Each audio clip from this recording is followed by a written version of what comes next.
Am I a bear? No. You felt like a yacht. Yes. Am I a bear? Hello. Are you a bear? Yeah, you're You are still a a bear. bear. You didn't conclude your wild shape. Dwarf ooze. Gravy. That's where we're starting. Yeah, dwarf Gravy. Dwarf gravy. That's Yeah, it. it was definitely dwarf. It was The most gravy definitely boat. dwarf gravy. On that note, hello everyone. I hope you guys are doing well this evening. Gravy, little friend. That's really all that's Wait, needed. Skynet. We're Not Great RPG, and we're here once again for the City of Oshuamp, We'll never. one of our very fun homebrew campaigns in which we are tormented weekly. I wouldn't say tormented. I would say tortured. Fair. I'm having a great different time. terminology. Very- I'm having a great time. My character That's is terrifying. I'm glad you're into it. I feel like the clarification there, like, it exists, Splitting but it's not hairs. really Splitting necessary. hairs. It's very pedantic, you know? I know. Everyone takes it differently. You know? But we're going to go around the table real quick, introduce ourselves, and then we're going to have a brief recap and pick up where we left off last week. Always, I'm Don, and in this week, every Tuesday, in this week, for today, Next week for one night only, we play Ethir Revia, the Grave Domain Cleric. Never, I'm Lawrence, and in this week, especially on Tuesdays, I play Yalumla. I'm Paul, and on this Tuesday, March 23rd, I play Mr. Felix Gray. It's been dated. I'm Glenn. And I play Vorst. I'm Sarah, and I play Rhirda every Tuesday, not just this one. All of them. Someone's asking That's to a die. bold prediction. Begging to die. Forever I will I play Rhetora Rhetora. every Tuesday. Every John! Tuesday. Not just this one, not just the last one. Next Tuesday, too. Even the weeks were off. All of them! Let's go into the next room. And I'm Nesgrim Kristock. I play DJ, and this is my deposition. Is that like the second time in the campaign you've said your last name? Yeah. Because it can't have been more than once. Otherwise. No, I don't think I Is have. that, what's your last name? Kristock. Did you ever? It's fine. It totally has a wonderful meaning. never and did. Someday. No one ever asked! You told us that you were a fucking goon! She said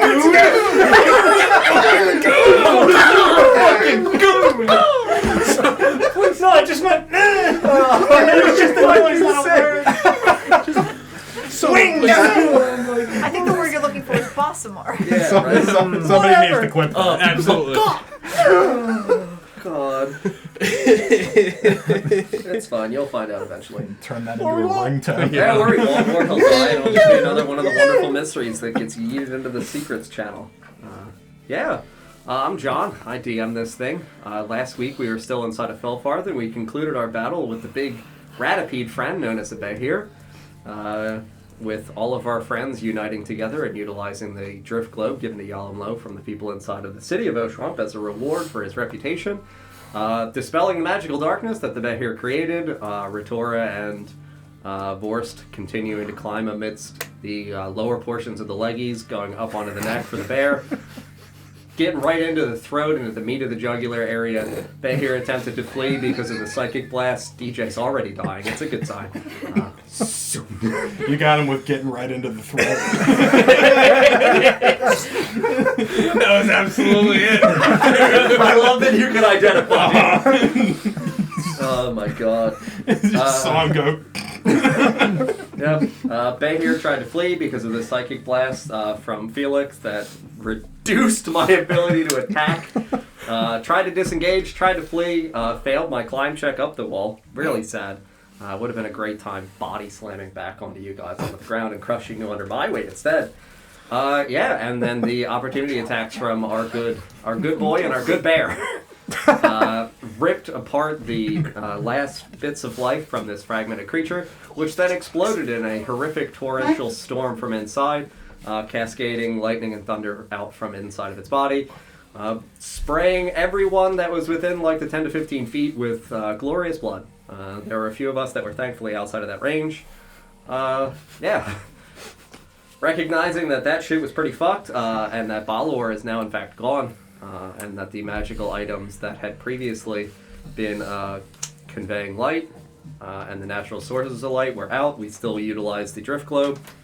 We explored further, found a storage room, found some more Gamdar recipes, because I have to do that stuff. Because that's part of the burden of DMing, is creating fabled Gamdar recipes for dwarf roasts and stews and shit. It's acting like you haven't already done it. You literally gave it to me. Secretly, I wanted it, alright? I want a Martha Stewart dwarf lady. It's Gamdar. It's Gamdar. She has a vineyard in here now. It's canon. I have to add that in. I'll change one of the rooms. It's It's fine. in the very next room. You're going there right now! It's right next to Six Flags. Oh, God, no! In the distance, you just hear.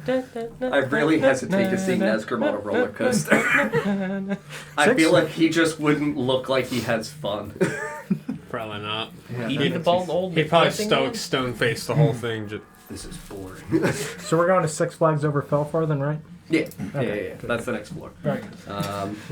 Yeah, so we went through the storage area. We went to the next area where there was a guard chamber for receiving goods. We found the bathrooms. We found the big great hall for snack towns. Very long, nice decorated tables, some tapestries and paintings and shit on the wall of dwarfs with various states of historical importance for like neat things that they did. And yeah, underneath the table we found a suspicious puddle of what looked like blood in a slightly slurred, like slurry-looking composition where there was fat accumulation on the top separating from the lower portions. We recommended to Ethir, like, hey man, that might be premier dwarf gravy. You should probably collect that. Certified grade A. For your weird ritual things that you do. We found out it's So free range. we sent low strength Ethir under the table alone with the gravy boat. Yes, we did. and a spoon. And a spoon. And then the horrifying monster that was hidden within the puddle assaulted Ethir, trying to grab him by the throat. He thankfully recoiled and scurried out from under the table. It came out. We saw how horrifying it looks as a, amorphous blob of gelatinous composition. Looks mostly like blood dripping down around it at all times, ever flowing. And it eventually shot its tendril-like tongue out of its mouth around Ethir's throat. Really gripped him up nice, really good. And then as we stabbed into the thing, we recognized that it would squeeze tighter on Ethir whenever we harmed it.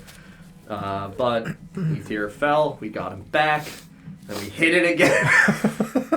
It's a really good time. Rhirda eventually, utilizing his dog bones to really grip it up, also grappled it off of Ethir, ripped it away, pulled it onto the table back behind our friends, as, the life was gripped away from Ethir. Damn it. I was so close. We eventually beat the shit out of it, with Yalin Lo having prepared a strike for if it recoiled after attempting to tempt the fiend off of Ethir by proposing his own neck. We stabbed the jelly, it dissipated, it kind of rubbled all over Rhirda's chest. And Rhirda, while laying here on the table, bathed now in the horrifying blood, as we celebrated the successful rescue of Ethir, that pile of blood began to wiggle, vibrating slowly, almost like a swift, around the edges at first, where if you were to slap some jello, get the nice, little ripple effect, and it begins to reform over Rhirda's supple body. Made of bone. He's actually very muscular. I was gonna say, I think he's decidedly not supple. No, not at all. He's in fact emaciated but still toned, so not remotely supple. He is the opposite of it. So I'm going to say that we're absolutely picking up here in the midst of the things that are going on, and as this thing reforms over Rhirda's chest, recalling that it was the individual who did, in fact, deliver the blow that separated me from my whole form. Sarah, please make a dexterity saving throw. I should say Rhetora. But no. Depends on who you're trying to kill. Right? This is Bear Dex. This is Bear Dex. That's like a bad show. I did write as a bear. Welcome back to Bear Deck. My name's Bear. This is my desk. This is a Pokedex, I but love it's just a decks. bunch of different bears. He's just a carpenter. It's a flat 14. A flat 14, you say? Indeed. Not a dexterous bear, eh? But not an undexterous bear. There's no Just a straight up just a plain bear. old bear. White brown bear. Yeah. Yeah, I'll say that as this thing begins to reform on top of Rhirda, gathering to a smaller portion of its previous mass and size, you see the shape of the head begin to form once more. And as the lower jaw would come into frame, you see lolling inside of the mouth again the tongue. It lashes out against you. And as it approaches your big bear fur neck, you slide to the side, and it gives a slap and a holy shit, I don't like this at all. Yeah, and we are going to continue inside of the initiative order that we previously had. Cool. And Sarah was the one who knocked me. So we go back to the very top of the order. It's that. Yay! Yeah, I mean, I'm on top of Rhirda. I wish. Sure.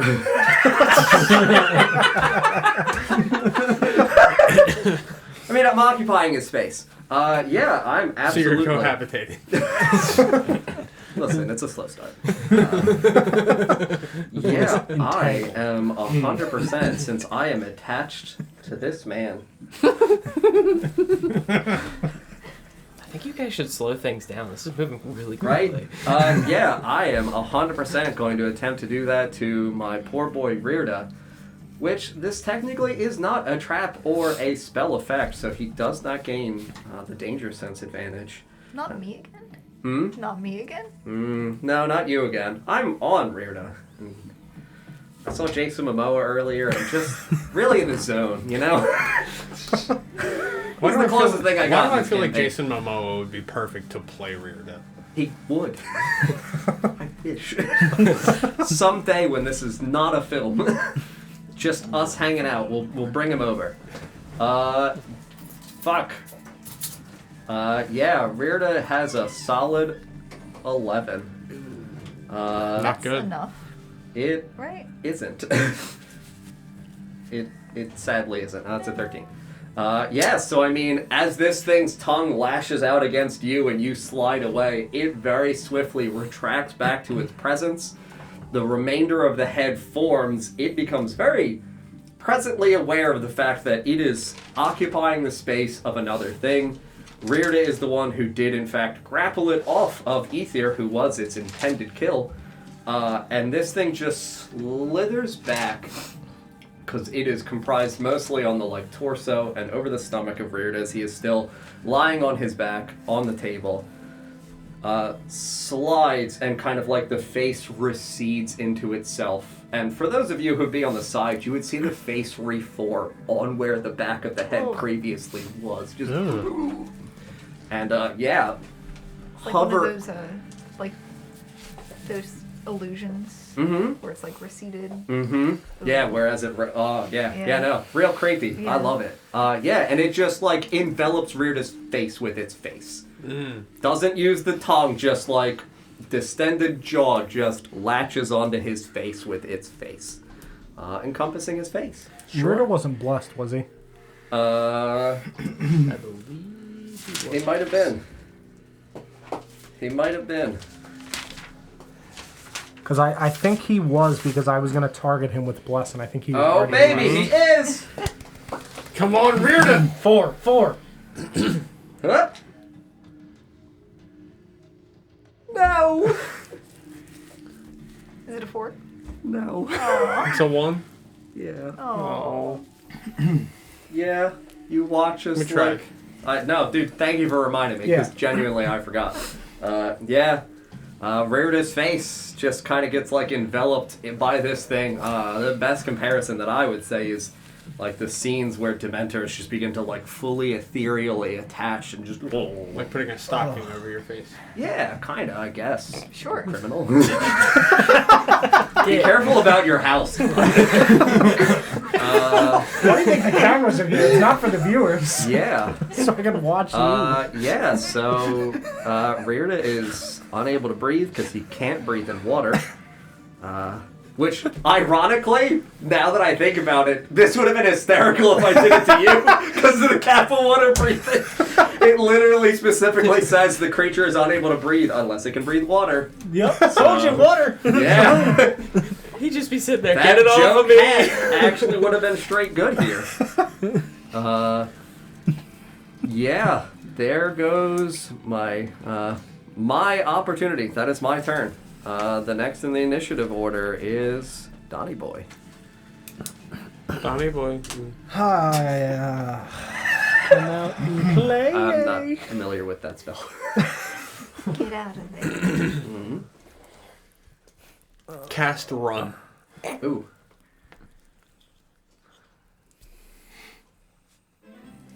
Ethir tried to flee.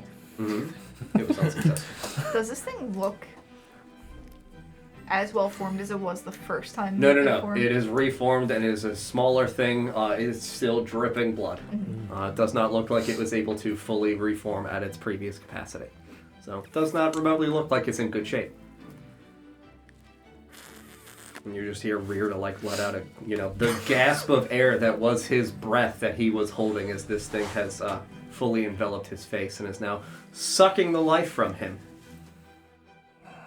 As our good friend Ethir, having just recently stood back up.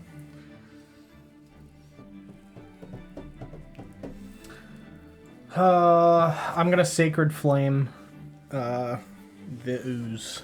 Very good. Dex save for me. Yes. Kind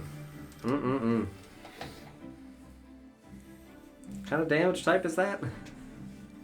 It's Fire. radiant. Uh-oh. Hey, Don. It's a natural one. But it's radiant damage. No, I didn't really want And he's excited about that I fact. didn't really want that. Roll your d20 first. Oh, right. Rhirda is a demon. Uh-huh. Yeah. Uh-huh. Oh, boy. 19. You rolled a 19 on the d20? I did. Oh, no! Rip him apart. Roll another d20. He's part demon, 2. and it's partially gone to the. Oh, God. Is everything okay there, John? Oh, no. Okay. So, for the 19, you got Wrath of the Gods. Good. Okay. Deal twice the maximum result of your damage die, so we'll cap, Yep. roll the 2 extra. It's between the 2d8, it's 8. 8. So twice that, so 16. And we capped, so it's a d6. It's a d8. D8, so Yeah. 24. And for what you rolled on the major injury table was a 2. Yes. You have crippled one of his legs. Rhirda? We don't know. The creature's movement speed is reduced by 10 feet, and it has disadvantage on dexterity saving throws. Because it failed the save, it will accept the injury, because it did not won the save. It is 24 damage. I take 12. Yep. He will also take 12. I will even actually say, simply because it nat 1, it will take the full 24, and he will take 12. Okay. Alright.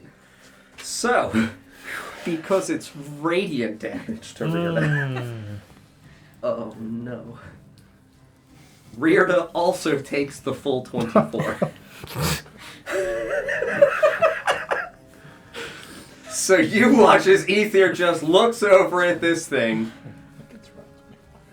Would you like to describe how you cast Radiant Flame? Yeah, I would say that I think what would happen for Ethir in that moment is time would kind of slow down a little bit as I'm like channeling the energy of whatever it is I believe in that's not there, and look towards this thing, snap my eyes open, and snap in its direction. Very good. Demon Gun, thank you very much for the raid. Welcome, Thanks. everybody. Yes, thank you. Welcome. Thanks, friends. As we Thank you, deal thank you. Big damage to her. Our good companion. Yeah. Yeah. It is. As you engulf this thing in radiant light, and it, because it is in the space and presence of Rhirda, attached to his face, you watch as some of the radiance that bathes in this thing from back over its face envelops downwards, and you see the burst of light kind of break through its own mouth as it is attached to Rhirda, strikes Rhirda in the face, envelops all of it, and it once more bursts into blood and disintegrates all over the table, smoldering away in thin wisps of little ash. And you hear Rhirda yell out, "Oh, fuck! That was good, buddy!" Man. Are you okay? What? Are you okay? Yeah, that thing fucking hurt. Yes. Pull Rhirda away from it. There's still a puddle, right? No. The puddle's... Disintegrated, thin wisps of ash kind of envelop into there's the nothing. air. Good. Nothing, Technically good. nothing remains Okay. of it. Never mind. Yep. Yeah, he's just laying here on the table, just kind of like singed, little twinge in his eyes. He just kind of blinks a few times rapidly and just looks over at you, kind of down across the table, across his body at you, and just kind of smiles. I've never been... Holy shit. I am very sorry. I did not consider what effect that would have on you. What effect? The holy light. Holy light? Yes. That sounds nice. You are Smiles. you are okay? Yeah. Does he look alright? I mean, he definitely looks pretty heavily singed. I will indicate to you that he does not look like he's bloody, but he looks like he's Okay. pretty roughed up. Okay. Just kind of like rubs across, some of the burnt hairs off his arms and chest, like, oh, fucking God, man. I knew you were a good cook, but so strong. It's almost tantalizing. Titillating, even. Yeah! Esgrim gets it. Why don't you do it to him? Do you like it? Do it to me, bone boy. Nesgrim has been known to touch himself with holy lights from time to time. In front of other people? Yes. Oh, It's man. very audacious. It helps me recharge. I guess that makes sense, I've recharged me, kinda. I love Dwarven Ruins. It's like the best time I've ever had. Okay. We're still on Twitch. For now. Not great after dark. And he just kind of like brushes himself off and stands up in front of everybody and just kind of like looks around again. Still forget what we're doing in here. Bad stuff. Smithing plans. Continuing downward. That's right. Just cracks his fucking big knuckles. All right. Is there more blood under the table? No, Okay, so the whole thing was okay. Got it was utilizing the blood, but it formed from the From it, blood got as it, well, okay. and consumed it. Sure, got it. Okay. Otherwise, I was going to send. Otherwise, he's going to collect some more. I really want that blood, though. It really was a good idea. Is everyone okay? Fine. I mean, should be asking you that. Yes. I wish to conserve my magic, but I could perhaps use with a rest of some kind, a small one, if we find somewhere safe. I agree. Until then, you should stay in the middle. All right. I can do that. Maybe not climb under any more tables. You gotta resist the dwarf gravy, Don. Just can't. Just can't. About how long have we been down here? I'll ask. In total, from entrance to this point, realistically, probably about 40 minutes. 40 minutes. Mm-hmm. You guys came in pretty early on in the day. There's still very much of the day left. Mm-hmm. Are you able to move now? Yes, I will stay in the middle of the group. Yes. We can shield you for now. We'll find a place for you to rest. Yes, take my place in the middle. Thank you.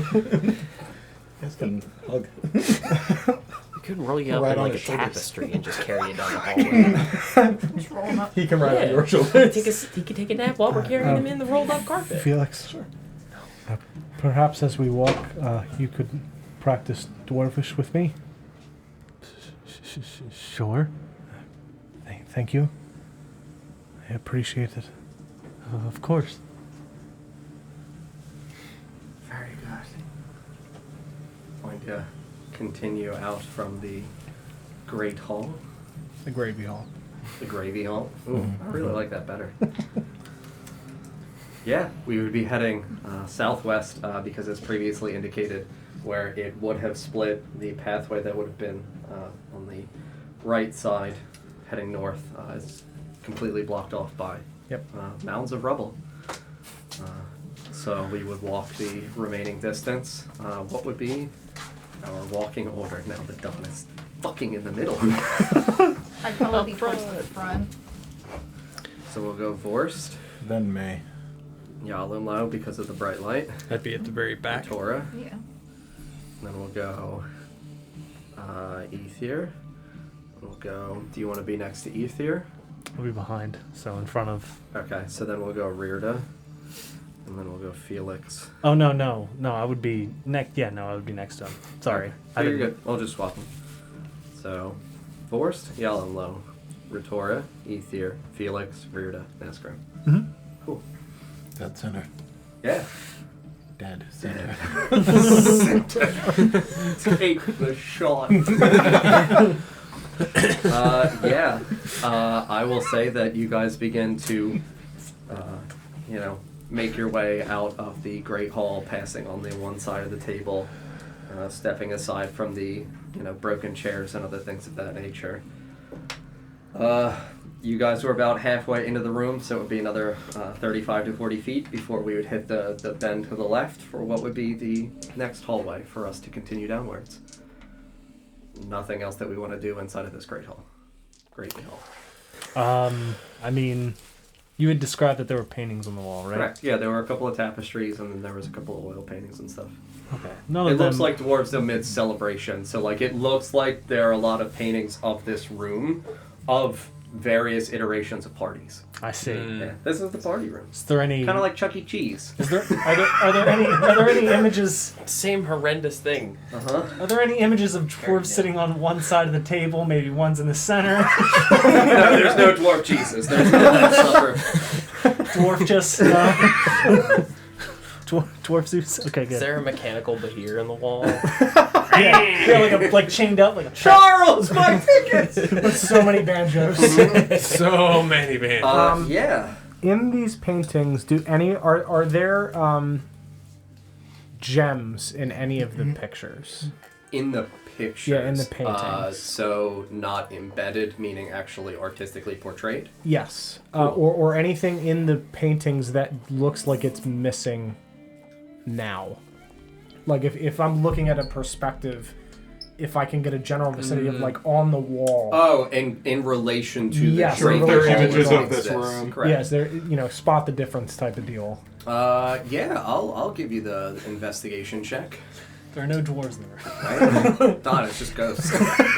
What? 11. 11? Yeah. I will say that the scenery looks almost perfectly aligned. Okay. Same decorative pieces for the chairs.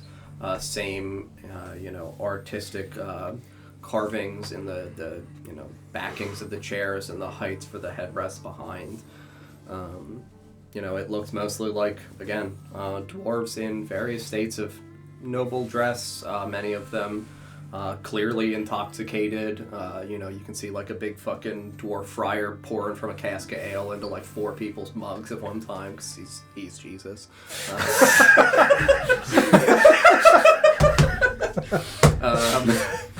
Yeah, I mean, it doesn't look like there's anything off-putting. It doesn't look like there's anything missing. I will say that in terms of gemstones, you would see that many of them are decorated with gemstones and jewelry and other, paraphernalia on the table and things like that. But no loose gemstones or anything like that. Sure, but it looks to be very highly detailed because the like actual carvings in the chairs are also painted. Mm-hmm. Okay. Do any of the dwarves in these paintings look like Balor? No. I will say that none How of the about dwarves. Torvin? Yeah, that's what I was going to Yes, you could see Torvin in one of the paintings. You can see Torvin in one of the paintings that looks like it's, they are, again, in a sense of merriment. The individuals who would be in this painting, you would see for a lot of them, despite the merriment on their face and the celebration, you can still see semblances of like soot and ash. As you inspect the hands of the dwarfs of the painting, you can see that they look like very rough, calloused fingers. A few of them would still be wearing like a singular glove, and they'd be holding their mug or tankard in a non-gloved hand, indicating to you, yeah, Torvin was indeed probably a minor. So, as a person that has looked in the eyes of a great many people to like determine their merit, do these dwarves, one, look like they are... Is there happiness in their eyes? Yes. Okay. Are you insight checking this painting? I'm just trying to see if it's like, they're all very happy and then we're trapped here and we're dead. Ethir looked at this painting and went, vibe check. Yep. Pass, fail. That's the other thing. That would be really hard It to would have determine been- from a painting. Sure. Yeah, Like, no, does they it look like yeah. drunk party goers having a wonderful time in this, again, Chuck E. Cheese celebratory hall. This is where birthday parties were held, man. Like, Very good. Yeah, dwarf Zeus shows up and everything. Is there any like cupboards or desks, cabinets, dressers? in here, no.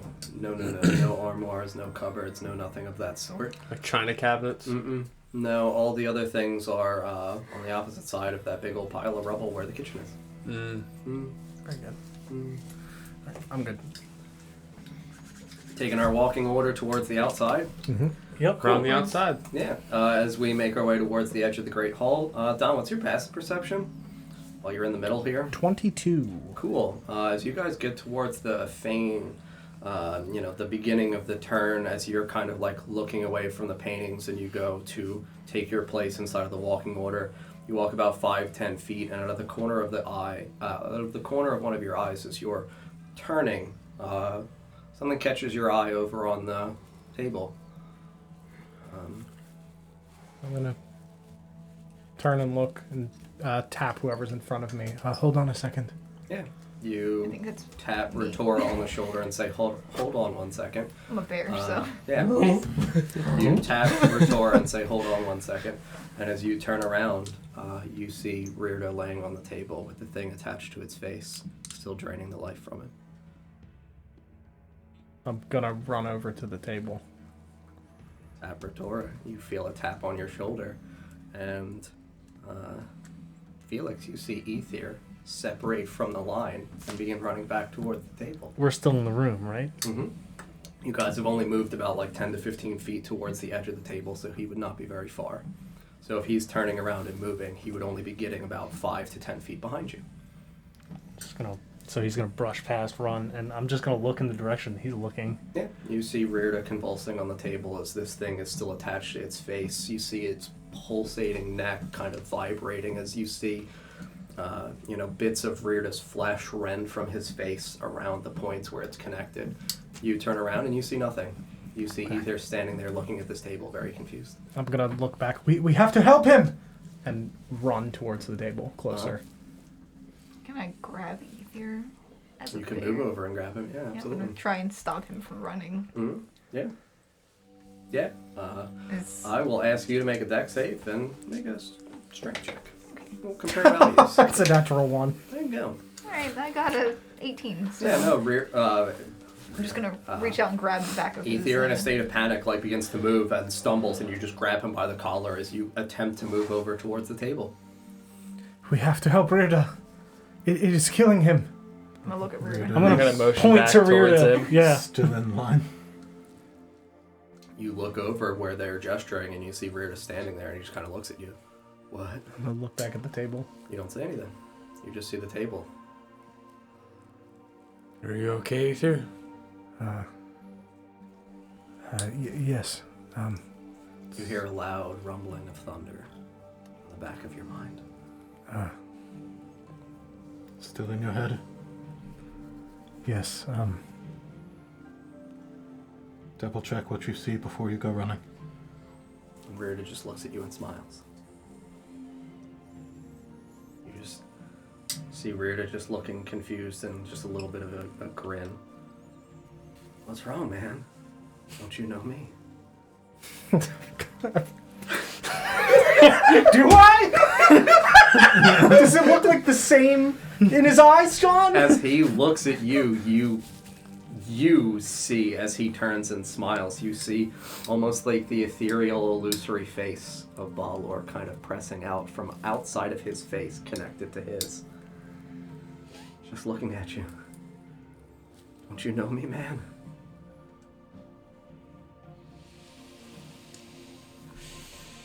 You guys just see Rhirda look at him confused. Not smiling. Or Yeah, I mean, you guess- guys are in the area. You see Rhirda with just like a sheer look of confusion on his face. But you see Rhirda smiling. I'm gonna look over at Yalumlo. Yes. I'm just gonna keep looking at you. Yes. I think Balor might be inside of Rhirda, Or perhaps just in your head. or still in my head. Yes. Something is wrong with Rhirda or me. You are the one that is confused. Yes? Yes. Just keep checking with us. Still hear the. Maybe don't check with Nazgrim. Okay. He was seeing shadows. I still hear the thunder in my mind. Do I hear the thunder in his mind? As you are connected to him, no. Distant, but still here. It might get closer as we go down. If it is in fact the mountain. Okay. Remember to check yourself. Before. Before you check yourself. Yeah, I'll attempt to stand up with my 5 strength that I have right can now. I carry Ethir? Yeah. Do you conclude the telekinetic link with him? Yeah. You conclude the telekinetic link and you hear Yalamo's voice in your head say, I think we found one of the entertainer's spirits. My good friend.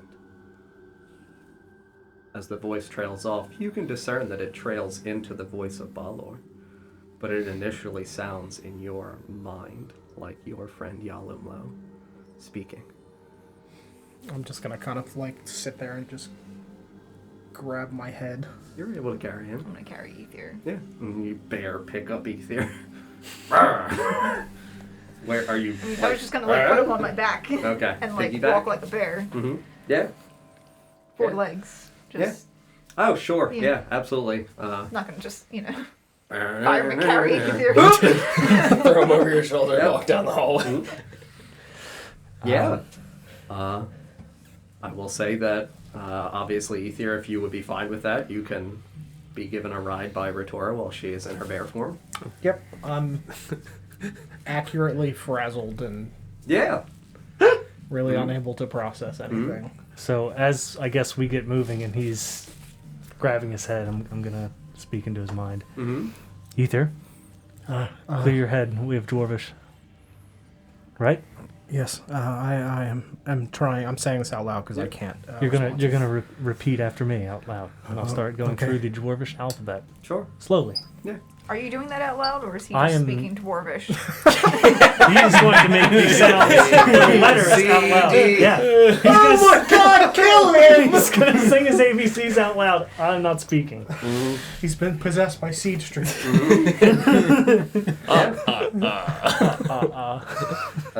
Yeah, so we'll say that we successfully leave the Great Hall and we take the winding path down to the left. Continues at a little bit of a wind, so I guess like a loose L if the lower portion of it were to bend, extend down. Goes for about 35 to 40 feet, narrowing at a few points where obviously portions of the wall have collapsed inwards. Doesn't look like there's anything in here. We still have the obvious bright light from the drift globe still for a little while. So in the areas ahead of us, we would see that we come to what appears to be a pretty intricate crossroads, where it's laid out with the central point of where we're going to be entering from. A pathway that snakes north, so to our right. A pathway that snakes west, so would be straight ahead of us. And then a pathway that extends southward, so what would be to our left. The crossroads itself looks like, again, just a normal crossroads for what you would anticipate inside of a castle where, walls once more kind of damaged again. Obvious state of disarray. It doesn't look like there's anything in belongings, meaning clothing or equipment that would have been scattered around here.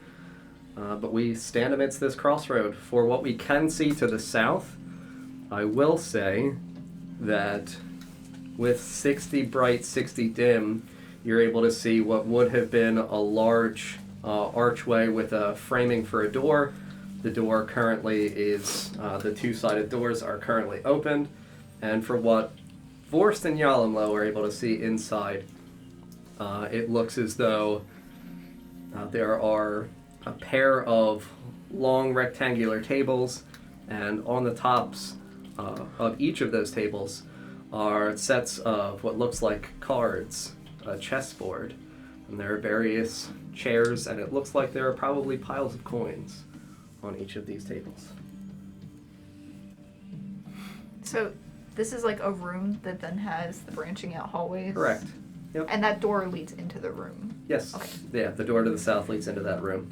For what you guys would see northward, it kind of curves, so it's a difficult thing. We would have to take a couple steps to get the vantage point for that, but could totally do that if we wanted to take the peering over in that direction. Or if we wanted to investigate this aforementioned room with cards, chess, coins, and chairs. I'm gonna take Oh a. my. All right. I'm gonna take a whiff, see if I can smell that strong spirit smell coming from one of the directions presented in front of us. It smells like it's coming from the west. Smells like it's coming from. So the it would be west, straight ahead of you for straightforward. where you guys are at this crossroads currently. That's gonna be a good note. Mm-hmm. Smell. Smell straight. west. Mm-hmm. Yeah, I'm gonna point to the coins. Game room, perhaps. Entertaining. Possibly. Don't think they would truck mine things through here. Do not touch the silver. Sure. Don't touch the silver. Okay. One of those tricks. I'm gonna look. Is there even silver coins? In the room? Yeah. I mean, I would say with 60, I would say it would look like a combination of gold and silver. Okay. And I'm clarifying that Ethir would have said that when you said coins without looking up. I would have just said it. I'll stop the alphabet in your mind, and I'll pull out a coin. You mean like this? Yes, but the silver from the other room, that dwarven silver, the hand in the hole. It's from there. Yes, when I looked at it, that is what started all of this. I'll put it away. A trick, then. Something along those lines, yes. The smell that we had started tracking earlier of the strong spirits is coming from straight ahead. Should we continue that way?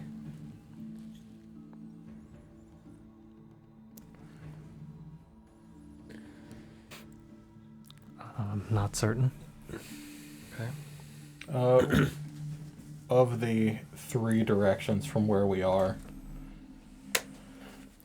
which one would be directionally toward the center of the city?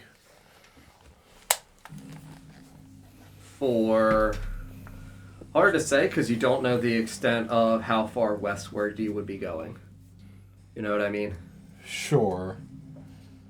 I guess I'm thinking in terms of like we came in a door on the outside edge of the city. We've kind of like gone up and around, positionally speaking, from where we walked in. I would think walking straight forward from that point would be toward the center in Yalumlo's brain. Sure. Obviously, that could totally not be true, Mm-hmm. because I don't have a map of the city. Yeah, make an intelligence check. Where did our map end? Where did your map that you were given end? Yeah. Just a flat 3. A flat 3. I would say that you would probably feel like you're probably actually near the center, but hard to discern. Sure. Then to the Great Hall. At the Great Hall. At the Great Hall. Like right after that. Yeah. It's inconvenient.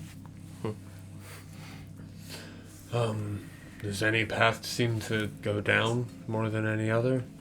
Is anything on like a decline, I guess? No, flat level plane. Flat level plane. Consistently for the flooring.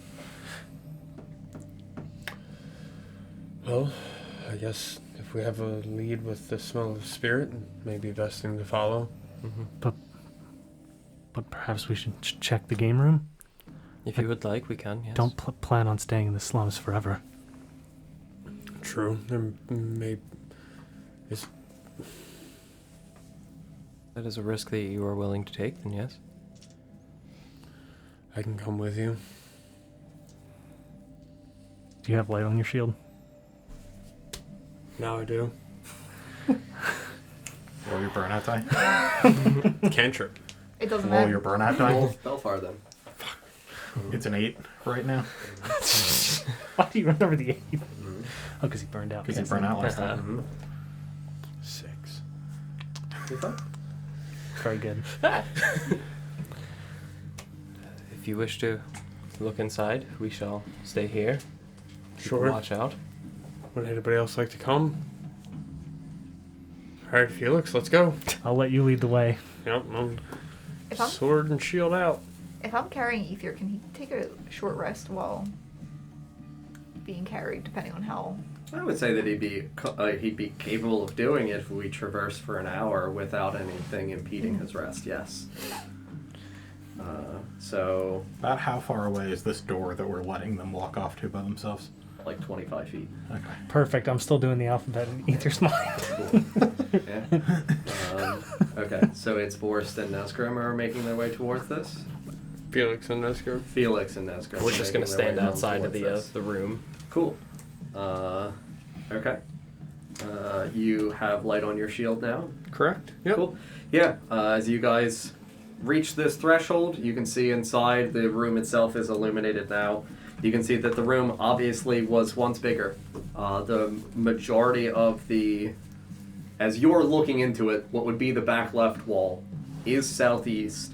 That wall is caved in for a good probably 15 to 20 feet of consumption of the room that would have previously been here.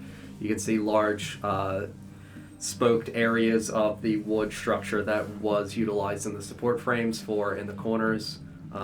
Scaffolding, kind of like where we've got for framing things out, just as a decorative property. You see that there are a litany of silver and gold coins across these two tables, kind of splayed out. You can see sets of cards clearly in what would have been belonging to individuals while playing a game of probably poker, from what we would know. But, it looks like there are segmented areas of cards that would have belonged to a chair. Same for each side of these tables. And in the back right corner as you were looking into the room, so opposite the corner of where the rubble and cascading is for the walls, you can see what looks like a small set of, moderate, like smaller barrels. Again, still a barrel, not a cask like we've got. A pair of them, and on top of them you can see what looks like a cork, a little spout coming out from one of the sides, and you see on the height of it like 3 or 4 of these looking tankards. Sure. So as we enter the room, I'm gonna look around, and you said that it's splayed across different tables. Yes. It doesn't look like an overwhelming amount, right? It's just No, just looks like probably, as you guys are standing in the area with bright light, looks like it's probably between 15 and 20 silver, and then like 5 to 10 gold. Okay, yeah, I'm gonna open my coin pouch and just start one at a time. Yeah, you watch as Felix just opens up his small coin purse and begins picking up these coins and dropping them in. You hear the clank as the metal hits each other inside of the coin I'm sorry, purse. I didn't specify. Mage hand, right? Mystic hand. I'm not touching the coins. Cool. While he's doing that, I'm gonna just kind of peruse the game tables and see if I can find a whole set of cards. Could you grab the chess set? Sure. Yeah. Yeah. Grab the chess set. You have a chess set and you have a deck of cards. Just like Luigi's Mansion. I'm even green. Anything else you need in here, Felix? No, Yes. not that I see. Okay, let's get back as quickly as we can. Once I'm done. How far away are they? Still hasn't told me how much. 25, 30 feet. They're only about 5 to 10 feet into the room. Okay. I'm gonna just start counting. Up. 1, 2, 3. One. Like 2, 3, 4, 5, 6, You hear the 7. clanging of metal. 8, 9. Sound like he's doing it at the same time that Felix is doing the thing. Approximately, you're close enough in perceptive range to be able to hear the clanking of coins because there's not really much other noise being made. But yeah, sounds like you hear a clank of metal and then you hear Ethir counting. Another clank and another number. walk Ethir away from the door a little bit. Sure. Just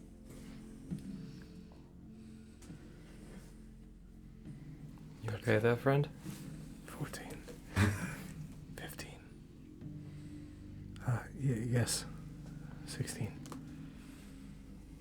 You counting the number of coins? I'm not sure what I am counting.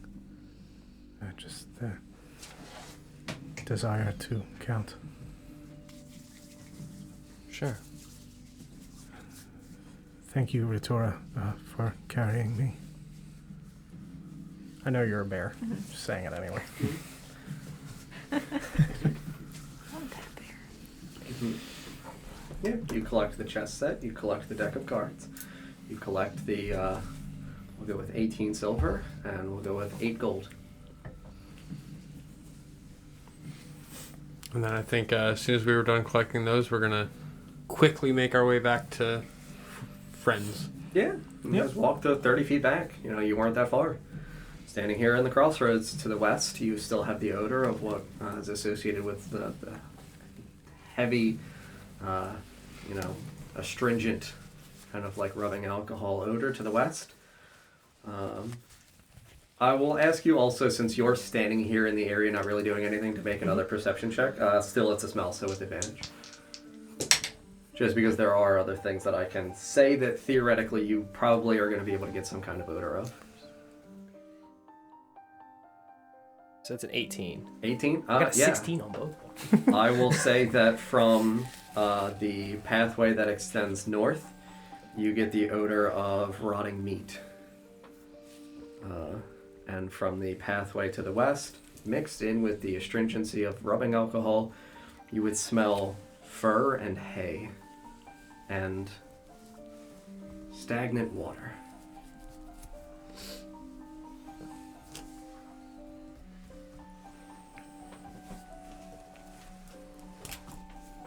really like that the chair just naturally has me like slightly slide over just to be able to look you in the eyes. Even when I'm not doing anything, it's just the very natural slow hello.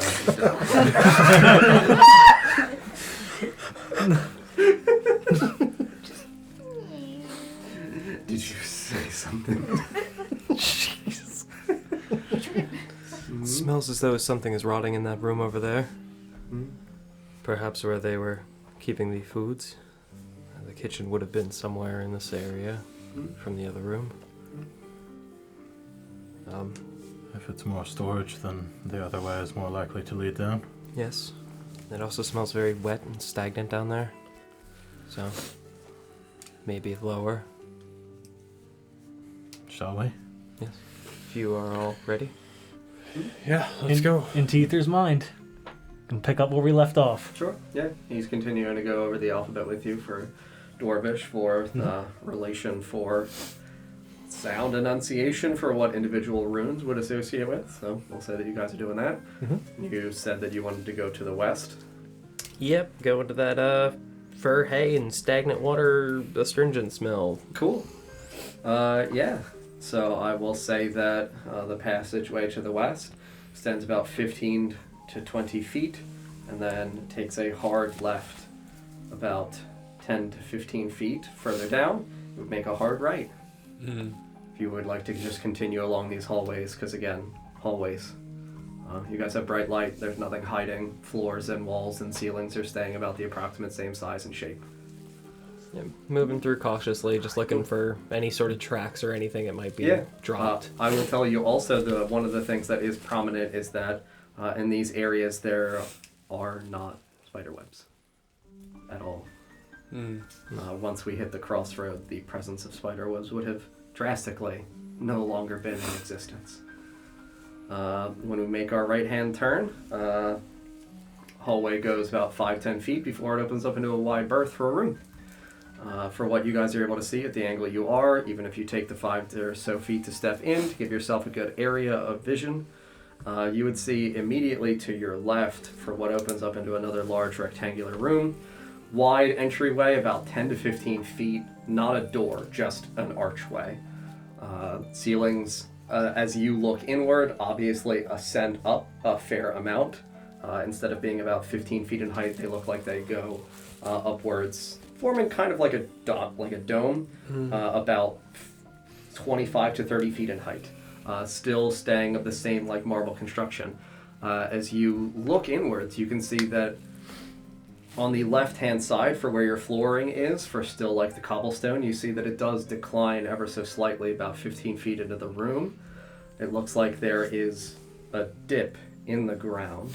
And you get the smell of stagnant water. You can see that there are a pair of large marble pillars at the ends of the corners of where this depression in the ground exists.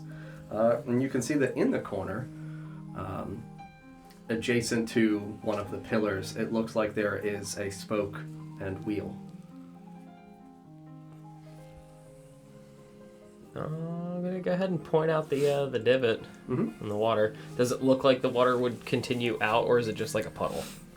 So if you take the 5 feet to give yourself the better vantage point, this is a cistern. So this is like a large space of a depressed water source, about 10 to 15 feet down into the ground. And then the spoke and wheel set are being able to keep the water moving, so this way it doesn't become stagnant. And this way they're able to funnel the water into different places. So you would see as it connects into the wall, you would see what looks like a channel where it would narrow and the wall itself would kind of have like a split. And you would see effectively primitive plumbing. They've got aqueducts. Yeah. We gotta go. That's so why we have to go. You would see water stemming into what would be a focalized point in the wall, and it would just have such a small area that you are not able to see through to where the water leads.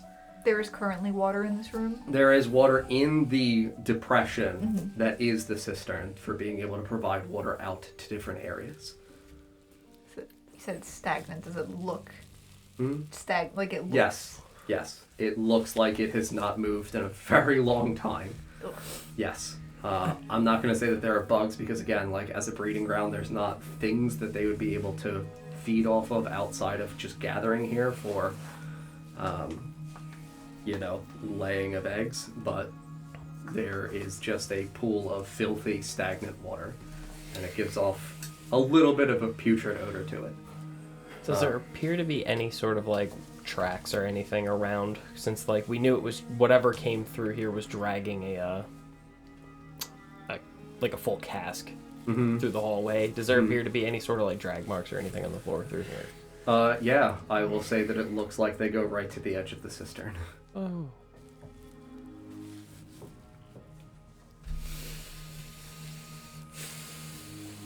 Tracks conclude there. Go poke it with your sword. I think we're done poking wet objects on the floor. Learned our lessons on that, I hope. Sure. There's not a cask there, though. Does the water itself smell like it has that astringent smell to it as well as the stagnant gross odor? Yeah, I would say it would be a little bit residual, but if you're in the area, you would actually get it most heavily from the pillars and from the stone for where the collection point as it recedes into the wall would be. How big are the channels? The depression itself for where the reservoir portion of this is like 15 feet wide. Like, again, this is a pretty large room. It's like 15 feet wide and about 30 feet in length before it reaches the singular channel, disappears into the wall, and then again, it goes beyond areas in which you were able to see. Like, does it look like it's big enough to be used for, like, transport? Yes. Okay. Like, not just water transport, but, like, things transport. No. The channel as it narrows into the wall would only be about like a pipes. few inches thick. Yes. Okay. Mind your surroundings in here. Yeah, I would say that to the left of the room, so again, extending downwards, there would be another hallway that would continue, and that would be the area in which you get the strong smell of hay and straw and fur. Well, rotten old fur. It smells as though there may have been stables down that hallway there. I don't know if you would all like to pursue this smell of the spirits anymore. I'd suggest we move quickly through here, quietly. I'll do my best, but I think all the pots are tied up tight. Good. Because I don't know if it's currently in there. Sure. Stagnant water? Yes, If it is in there, it's not moved in a while. that may be so. Could be around. Because you said there's pillars, right? Yeah. There's a pair of pillars at the edge, and then about what would be halfway along towards the wall, there would be another set of pillars. I will say that because you're in the areas, the pillars themselves look like they have small, tunneled out little concave areas that groove and go inwards into the cistern or into the reservoir. The pillars themselves, I'll just say that you're in the area, you hear still the trickling of water from inside of the pillars, feed. as though things feed back into here and then can disperse out once more. So, like, the cistern collects from other location and then can further disperse. You said the stable area is downward, Yeah, it would be south. but like down, Elevation down. Not down in an elevation, no, just southwards. So, still all flat elevation.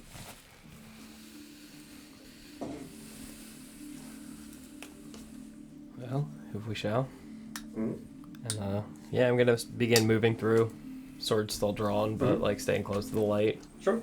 I will tell you that, like, in the area for where you guys are standing as you're observing the cistern, there is an adjacent passageway that continues out from the opening for where the cistern is, the hallway into the room in which it is occupying.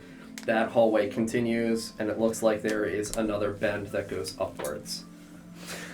So I'm all sorts confused. Sure. To the left is the smell of the stables. Where were you saying? You're good.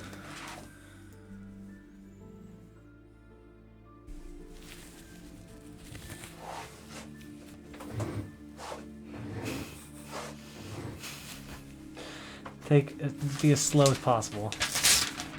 So, if we had come down from this direction, the Right. cistern would be here. Okay. The smell from the stables is coming from this direction. Okay. So, like, its cistern is a room, and then there's another location further south that he is indicating as the stables. I see. This is the area in which I'm saying that there is the adjacent passageway connected to where you guys had entered. Got it. The room for the cistern with the reservoir. This looks like it then goes upwards. Upwards. Got it.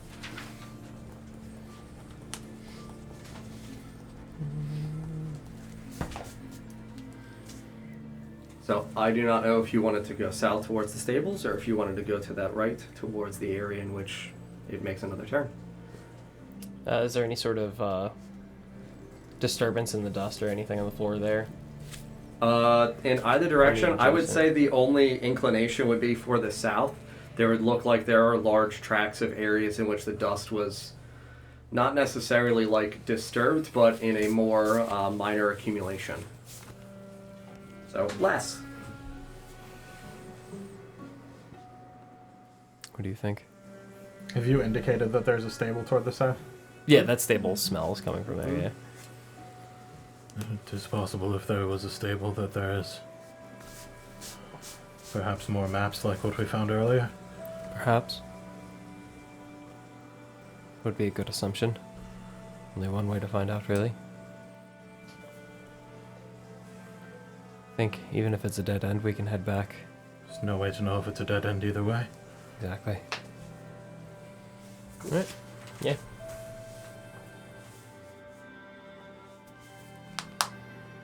Yeah, so I'm going to just very quickly draw what you guys would see because there's another.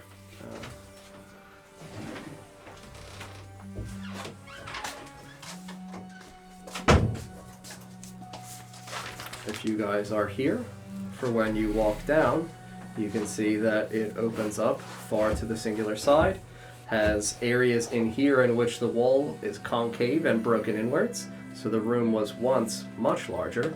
But you do, in fact, see that there is another hallway extending down, has a little bit of a curve. But in this area, you would see stables. You would see holes for horses. I will not describe the sad scene of horses that were, in fact, here and attempted. In some of the stalls, you can see that they were broken out. You can see that the stall doors themselves were broken out from within. Crumpled wood lays on the floor of the stone area in front of you, and yes, the sad, tragic loss of many, many stabled animals in here that were not able to escape. I would say dogs. Would it appear that they did not suffer the same fate as the dwarves? Without being grotesque about it, yes. Yes. Yeah, I would say that they would have left behind emaciated skeletons, and there would be,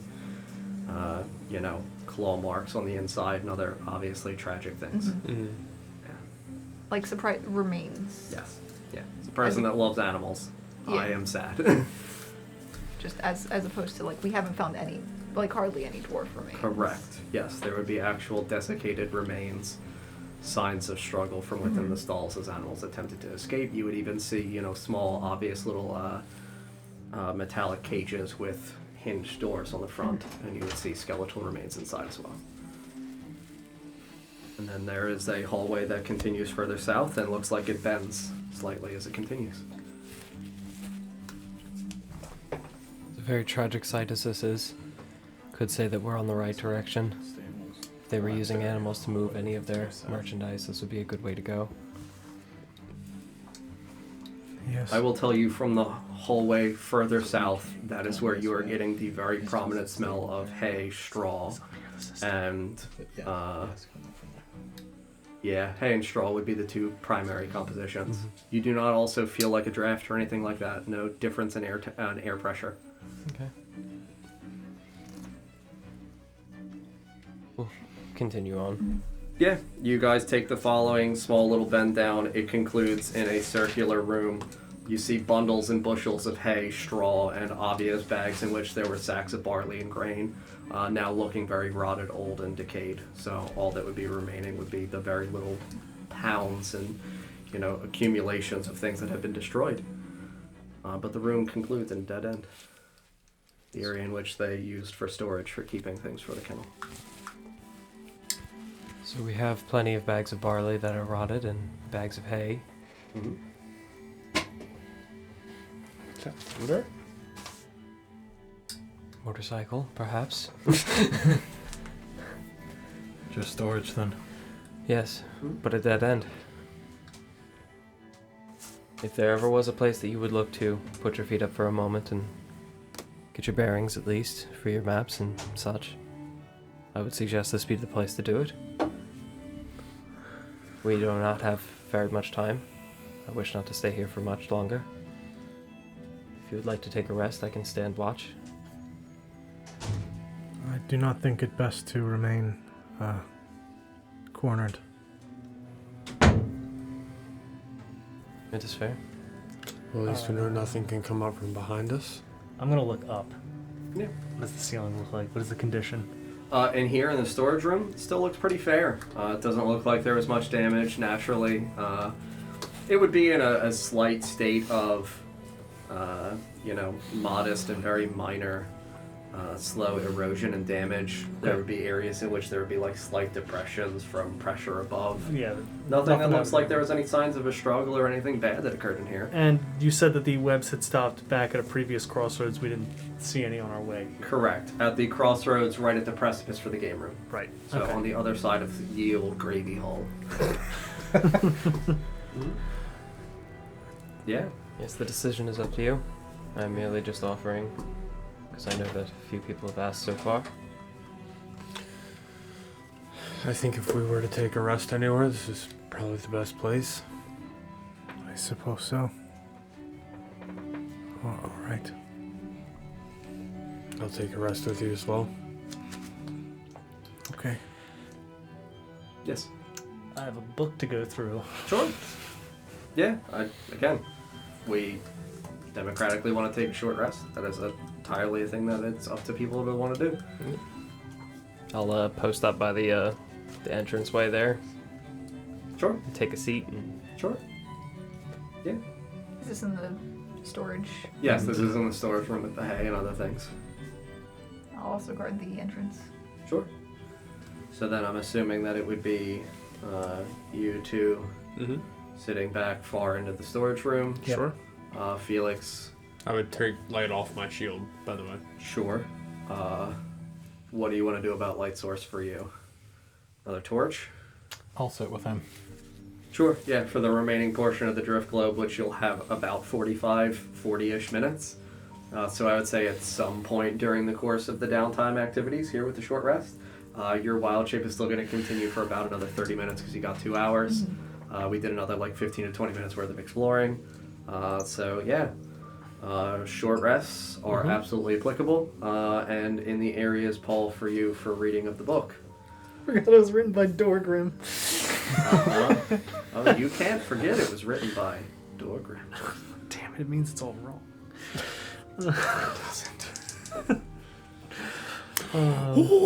So, I think I only looked in one area. So,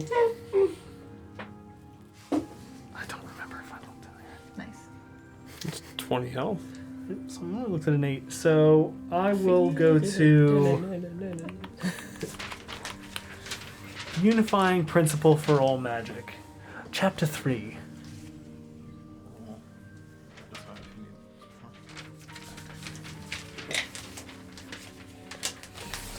And there's no...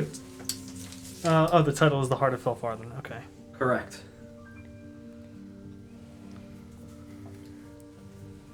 Channel divinity resets. Good. Very good.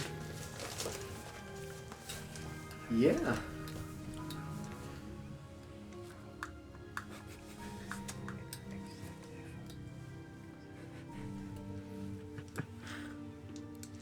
All right. Do you have the notes that I had given you previously? Yes. Just so this way I know the last one that I had dictated to you, so this way I can continue in the other areas. I don't want to, perchance, risk overlapping. Yeah, let me see here. I feel like the last thing you might have said to him was as above, so below. I think so. Yep. Yeah, that's right. Mm-hmm. All right.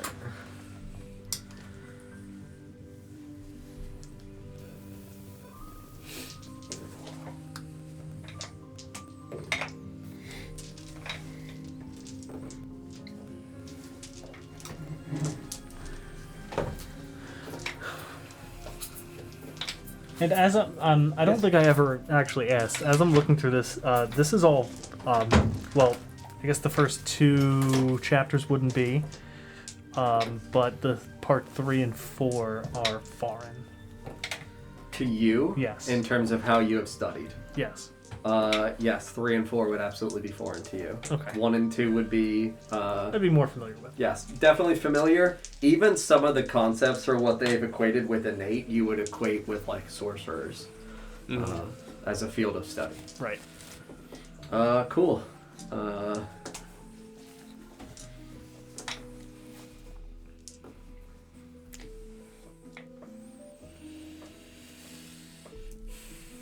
I'm imagining you would inform other people of this, just so this way I don't have to type all of this.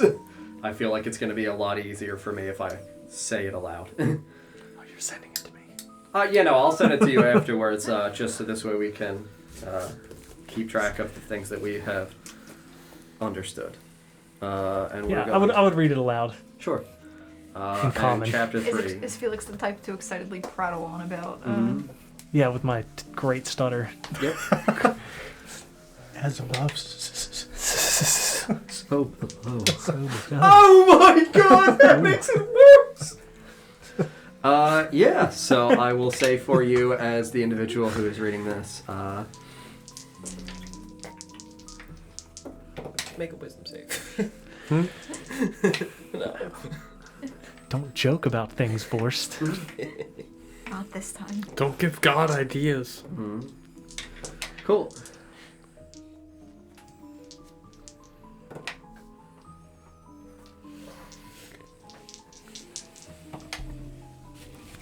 Okay, so it would say, in the areas where you are,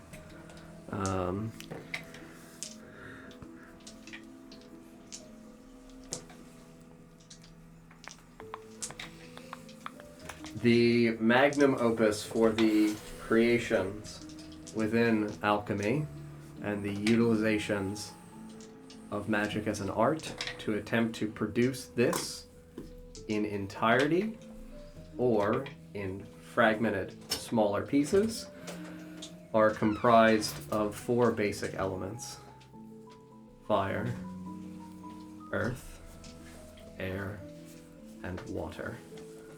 There would be corresponding symbols for each of these things. Fire being a triangle, water being an inverted triangle, air being an upright triangle with a line through the point, and earth being an inverted triangle with a line through the point. It would say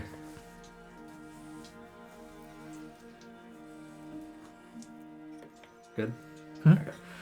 It would say that each of these elements are still yet comprised and demonstrated by different natural things within the world that can be deconstructed using the principles of alchemy to attempt to reduce them to their core components.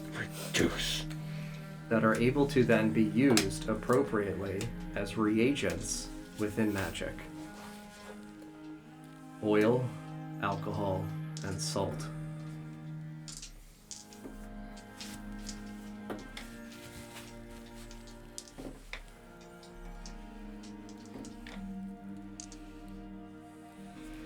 the use of a catalyst or other focus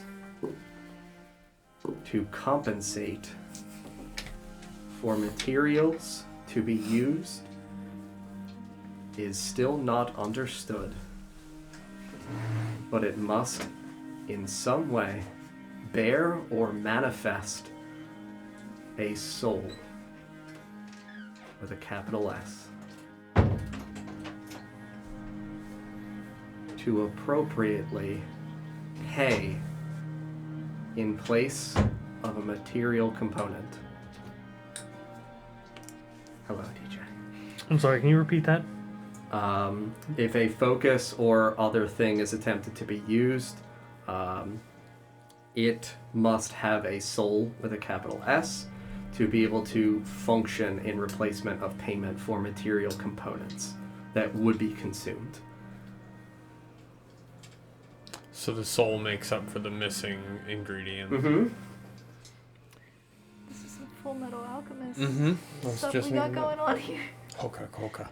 If souls are used as payment and are then exhaustible, how do we determine how much a soul can bear? What is the exchange value of a soul? About tree fee. Not about time I noticed that Battlelord was a monster from the megalithic era. The magnum opus is an effort to create an object or embodiment of divine magic that can be eternally replenishable, a soul unending, unyielding.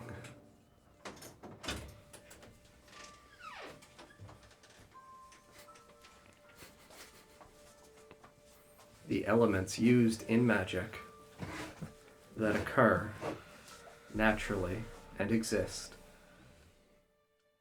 If a person were to consume each of them, what would they become?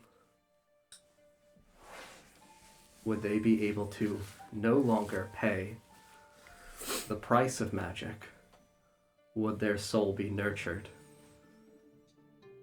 And to what bloom would they become? You son of a bitch. I would say that in the side, like in the margins, you would see a note that says, "Only those who have tried have understood Black Earth."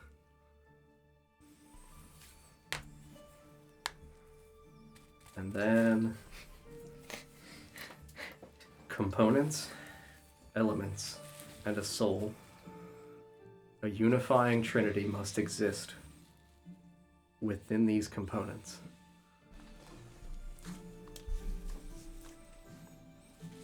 Construction and deconstruction are natural things that exist and occur within our world. The capacity to create and to destroy, is that divine? Or is there some other magic that we have not yet understood?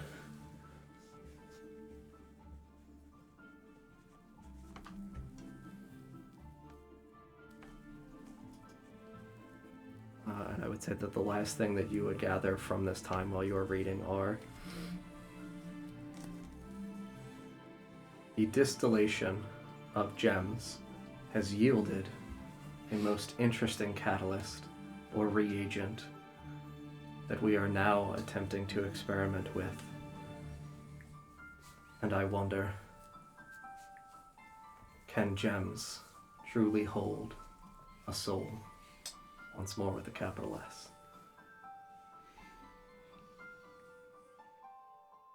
Yes. So that's as far as I would be able to get. Hmm? Okay. Yeah, I would say that, like, in terms of unifying principles of all magic, yeah.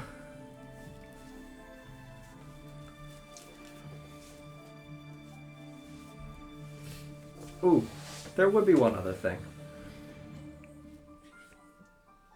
Oil liquor, salt,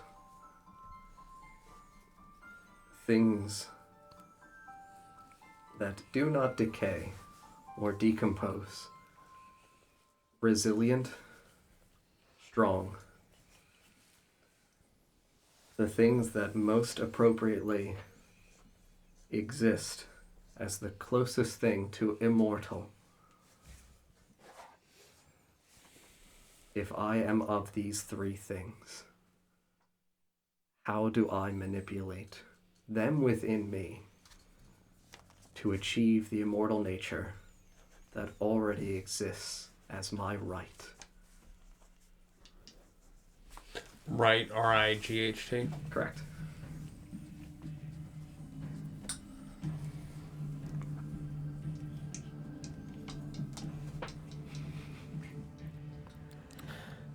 Very cool.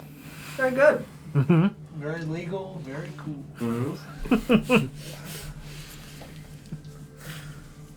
I'm a bear. You heard me read all of it. As a bear. My eyes are just widen a little bit at the black earth. When you were carrying Mention- Ethir earlier, were you doing it bare back? Nope, that's... Didn't we do this already? Didn't we already? I'm getting deja vu. I feel like we did this. I'm getting DJ vu. That's good.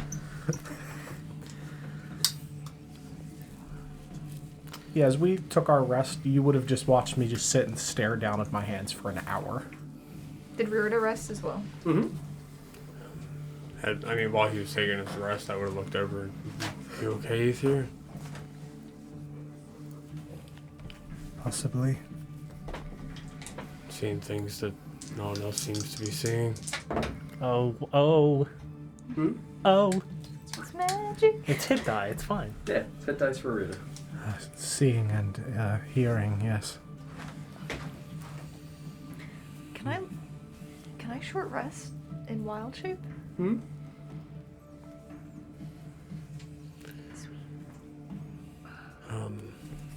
What are you hearing exactly? That was weird. Yeah, it's fun. Voices, thunder. The voices are definitely odd. What are they saying to you? Things I do not wish to repeat.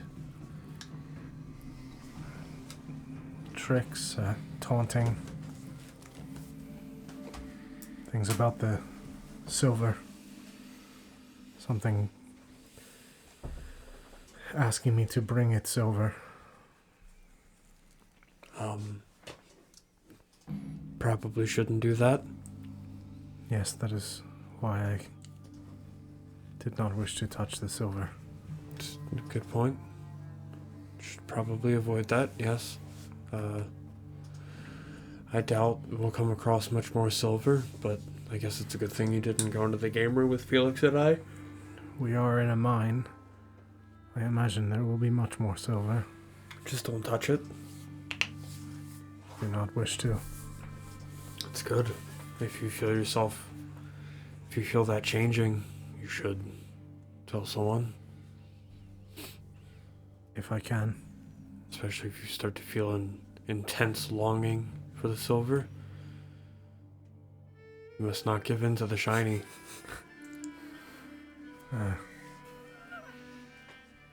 I will resist if I can. I may not have a choice. Well, hope you do.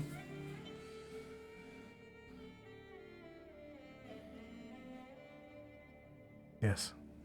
It would not do to lose yourself down here. Still have much to do in the north. Yes, and much to do. Many people to save. Remember, trinkets and baubles are paid for in blood. What? A bear could say what? Bruh? Trinkets and baubles are paid for in blood. I suppose so. Everyone pays a price. For trinkets and baubles? In general. Oh. If something is taken or found, even the ores in this mine, someone paid a price for it at some point. Whether it be the original miners that dug this place, paid with the sweat and blood toiling away. By the time something makes its way out of here to its final destination, it has exchanged through many hands. It's very true. There is always a price to be paid for trinkets.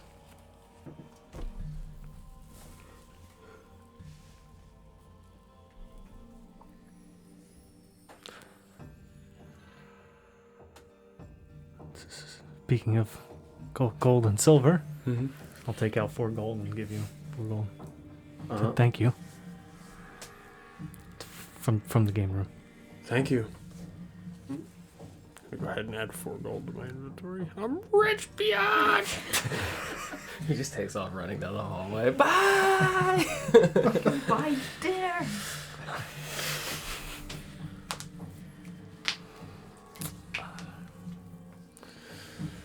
Well, if we're done rusting, let's get going.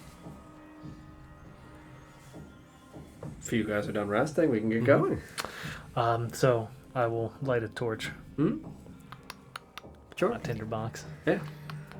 Yeah, absolutely. You light a torch, Put using the once globe more. away. Yep. Be careful around the hay. Huh? Using the hay.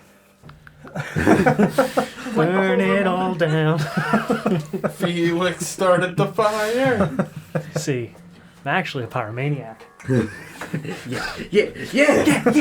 Don't worry, I can put it out.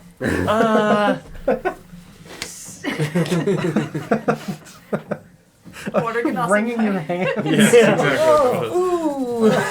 Take off my gloves. Just bring out the glove. Do you sometimes drink laundry detergent and shake yourself around to Oh, do your God. laundry? Yes. Clean himself. Jesus. How did you survive childhood?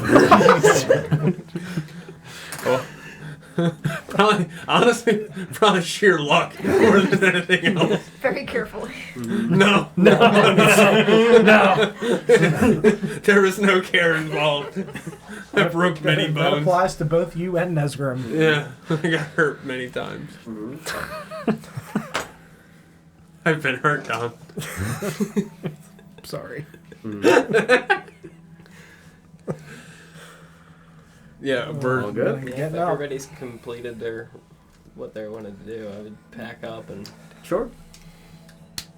ask somebody for a light. I can light something for you. Hold out my sword again. Yep, gonna grab it and cast light. Careful. Cool. sharp. Roll your burnout die.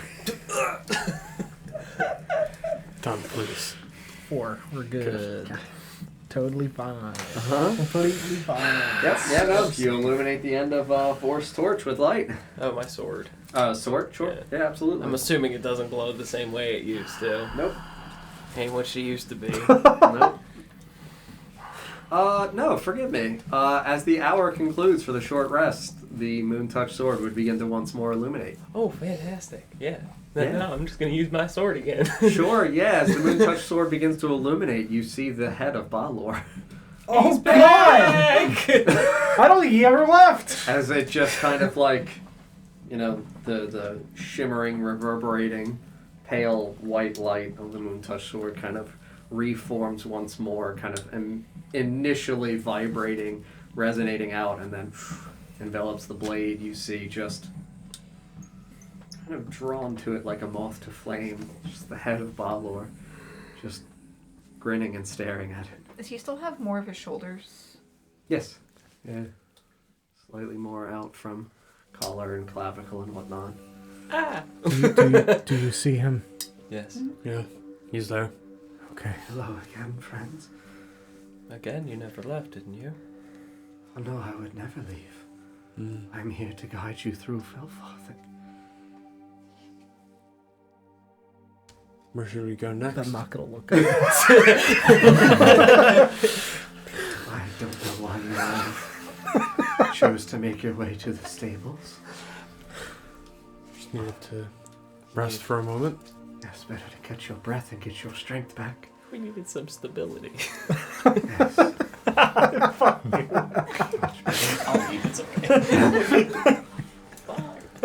Growl at the sword. And growl at the sword. Very, very Bear-like. Barely. barely. Yeah, I mean, I'll say that you make like a kind of low grumble. Balor just kind of, stands, hovers here, illuminated by the moon-touched sword. Where should we go next? I thought you all wanted to go down to the market. We do? Well, we need to go north.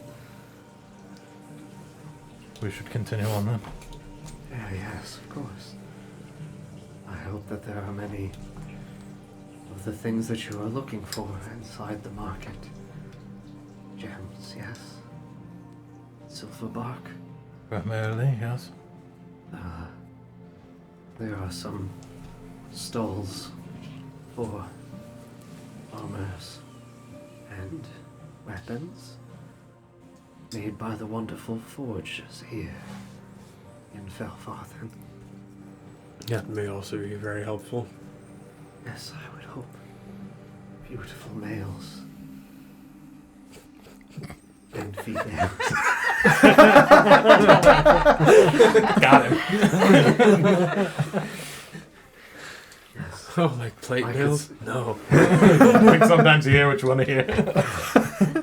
But there should be some down in the market below. In the smithing district as well. Things that were once glimmering fragments of the mastery of Felfarthen.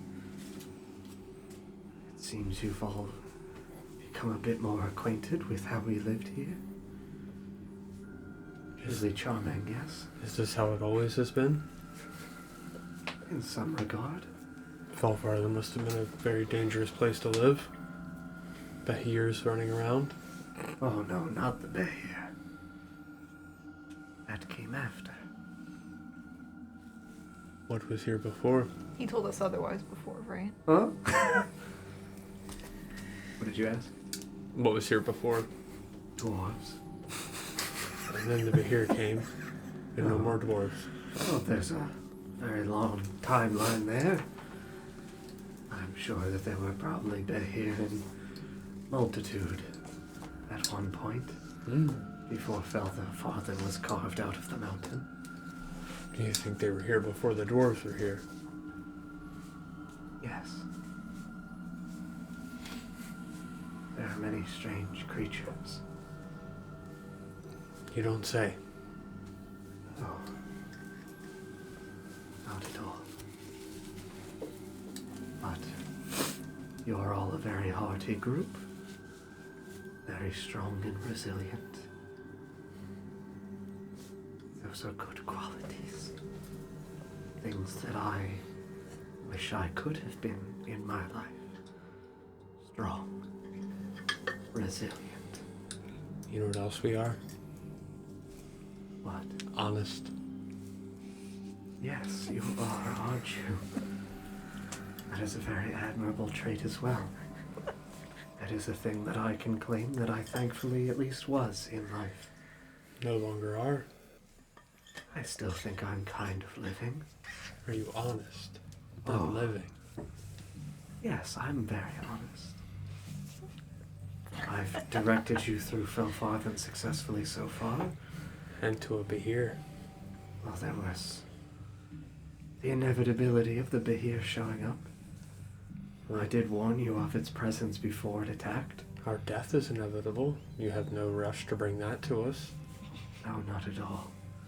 The I Behir very much well like could. you alive. The Behir very well could have spelled our death. As a matter of fact, it almost did. As I said, you're all a very strong and resilient group of people. Traits I will someday have. Nope.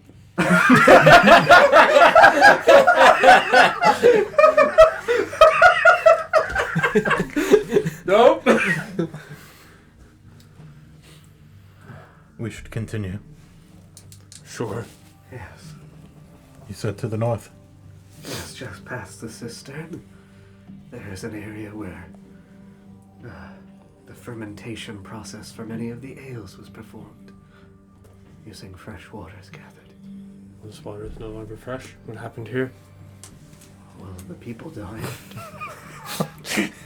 The water still collected. We didn't control the collection of water. I guess at some point, probably, as with all things, the pipes eroded, decayed.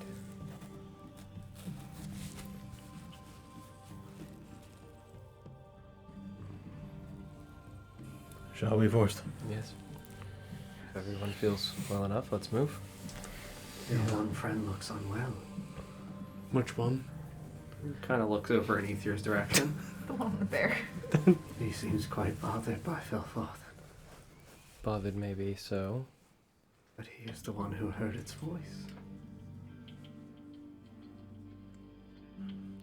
Any Well, I think- ideas how he might hear less of that voice? Oh, I do not know. I have never been able to silence the storms. Even in death, I hear every heartbeat. Did it always show things that were not there? Oh no, the things it showed are, in fact, very much there. You must more be worried about the things it doesn't show you.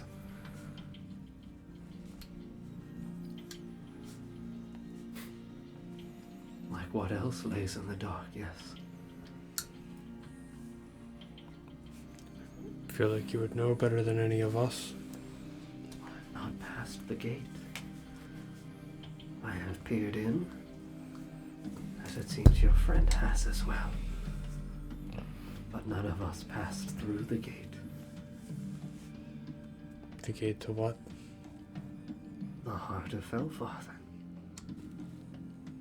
Far down below.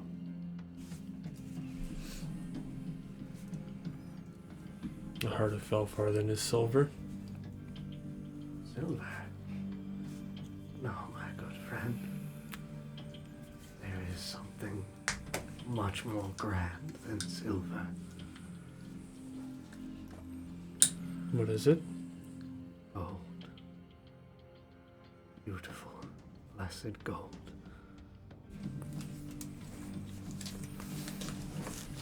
And you did not pass this gate in life? No, None passed the gate? no, we knew what lay beyond. Why not go beyond?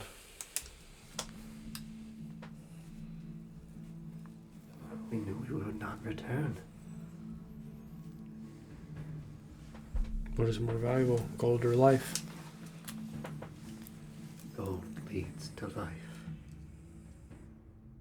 All alchemists know that. Why would you not return if you went beyond? I do not know if the gate closes behind you. We never once made an experiment with sending someone beyond the gate. Only one way to find out.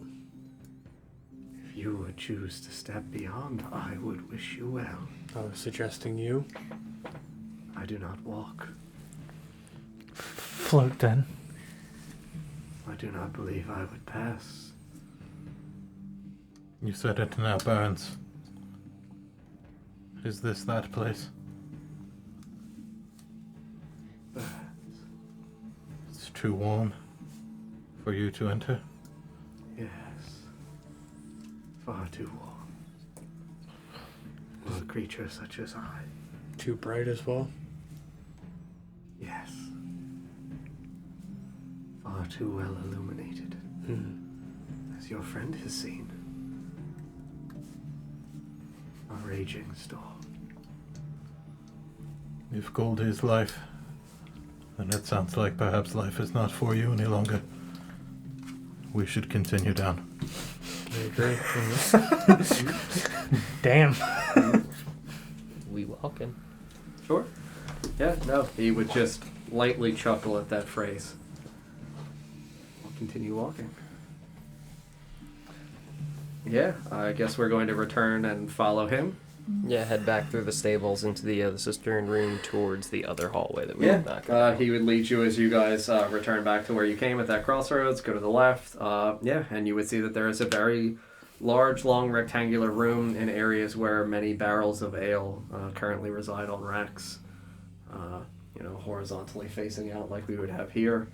An enormous room where there are two sections of it. So the first one would be smaller bottles of what would look like wines that are resting in racks on cupboards on the walls to the left side. And then further ahead, after a small brief hallway, we would once more open back up into a large rectangular room, and that's where all the barrels of ale would be. You would definitely see various glass apparatus in terms of what is used in distillation processes, fermentation, and things like that. I do not know if those are things that anybody would want to explore or look at more intently. We want to say nope. As we were getting back in order to leave, I would just lean forward to Rhirda. Are you still a bear? Yes. All right, I would lean forward to your bear face and whisper into your ear, please do not leave my side lest I wander into the darkness of fell farther alone.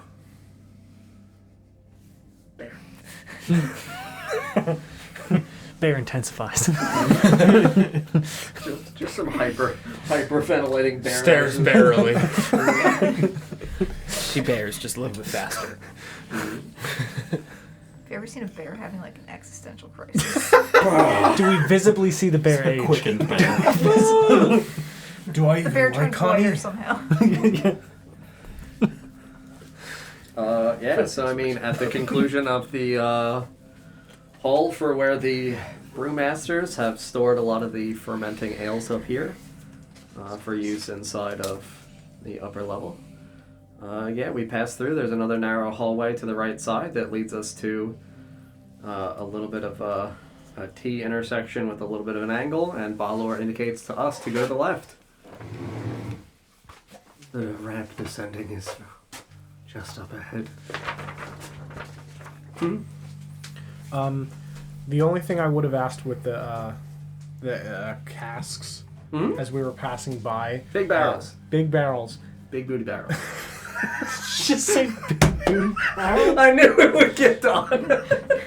Why? Because it's great. What do you mean? Because it's exactly Don's sense of humor. Big booty barrels. It is. I'm picturing them with asses. Yeah, dude. Oh Smell no. right in the cheeks. Yeah, that's what I was about to say. It's right. It's gotta be. I mean, we're all That's seeing it definitely both. what the brewmasters sang as they were stacking these barrels. Big booty barrels. Big booty barrels. Gudetama, are you familiar with the egg character? The egg, like Japanese egg mascot thing. She's got a little butt. Yep. I might know what you're talking about. Yes. Yeah. To be fair, barrels do have a bunghole. Big booty barrels. So you're looking at the barrels. I would be looking for, Barrel especially after hearing the thing about salt, oil, alcohol, that Yeah. whole deal. Yeah. I'm going to look at the barrels and see what's written on it and see if it's like a different name on each of them. Like we have like Pippin's House Ale. Like is each one of these different, or are they like They're in Dwarvish. great? Are they a different dwarf? I've Yeah, started, there's definitely different runes. I'm going to say that now hearing the alphabet once does not mean No, you can no. read Yeah, I Dwarvish. understand. I'm not saying I can read it, I've been but studying Dwarvish for I a whole would know hour and a enough half. Right, come on, man. especially having the one that Felix wrote out for me, enough to discern that these are not like the same thing. They're Yeah. not labeled like there's not multiple Correct. barrels. They're also not just like Tim's soul. Well, yeah, of course, obviously.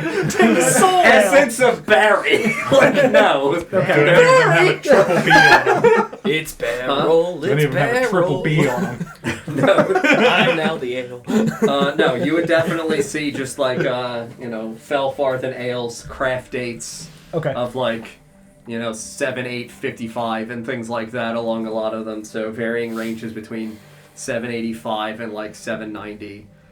So would be old barrels for even just like, holy shit, we were told 799 for when they happened. That's weird. That would be the thing that I would point out to you that would Yes, feel like a absolutely. discrepancy in terms of if these were aged for use, and this is between, 7,850, and like the most recent you would see would be 7,888. The year Balor told us feels strange now. Why were these barrels in here for 100 years, unused?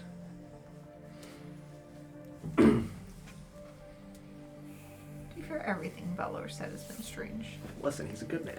Yeah, we have a total of 64 years. A lot of the things that we have seen indicate longer. Mm-hmm. Yeah. He's a very honest man. Fair. Poke the shit out of him. So I would lean back to Felix and point out.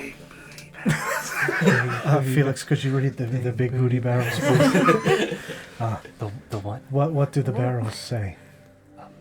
They Well, appear to be different. First thing I'm going to do is check if they have an ass. Mm-hmm. Yeah, 100%. 100%. 100%. That's... Canon.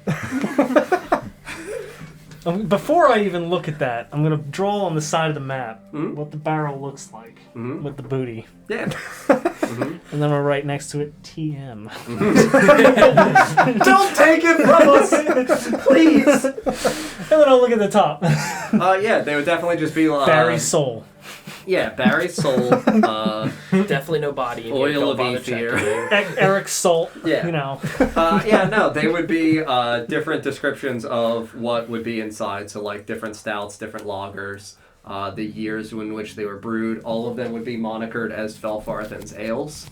So, like, establishing the singular company. All of them would say that they were designated for use inside the ale and Aegis. Aegis means shield. Right, okay. Which is... Sorry, so could you say that again? Because I got Aegis, but what'd you say before that? Felfarthen ales. Different descriptions of the types of ales that would be inside. So like stouts, lagers, alcohol content. Okay. But why did you say Aegis? I'm missing the context. Ale and Aegis is the tavern of which they were to be used for and delivered. That is the name of the tavern that was on this level that you guys were at before. I see. Okay. Ale and or ale in? Ale and. Ale and. The beer and shield. And I'm sorry, you said the year on there said... Between 7,850 and 7,888. Or various ages. Yeah, and I would have pointed that out to Felix as well, that like those dates don't add up. Are any of the dates closer to what Valor said? No, 788 is That the most is recent. the most recent. Correct. Yes. I'll just dart my eyes towards Ethir. Yeah, no, I will say that he, Balor, while we are standing here for a moment looking, man, this is gonna sound bad, but like, there's not another way to just say it. Of the Moon Touch blade, you can see that he is hovering near the tip and like is straight attaching himself to it, like kind of gumming the tip. So like, Does he got his mouth on my sword right now? yes, yeah, like a fucking algae eater. kinda, yeah, like. In a strange, like, you're looking at them doing, like, some things, and in the corner of your eye, you realize that, like, you're holding the sword aloft, and he is, like, attaching himself to the end of the blade. Like, bathing himself slightly in the moonlight. Like, pull it back away from his mouth. Don't do that! No! That's mine! Not Bad for Valor. chewing. Yeah, no, you see, as you pull the sword away, he just kind of wisps and slowly follows it. Oh, forgive me. Silver is so important. As you see him wisp a little bit closer, you can see that a little bit more of him has formed. He's eating your sword. Coming down into, like, the chest, like the sternum. Is my sword made of silver? Oh, I know what the moon means. What does the moon mean? Rebirth. Valor, Oh, yes. it seems that you've Say river. Forgive me. Perhaps lost track of time since your death. How so? All of the ales in this room are quite a bit older than you indicated the fall of Felvarthen was. Oh, yes. Would be strange for there to be no further production past this date if it had stood for much longer. Oh. When did I say the fall of Felvarthen was?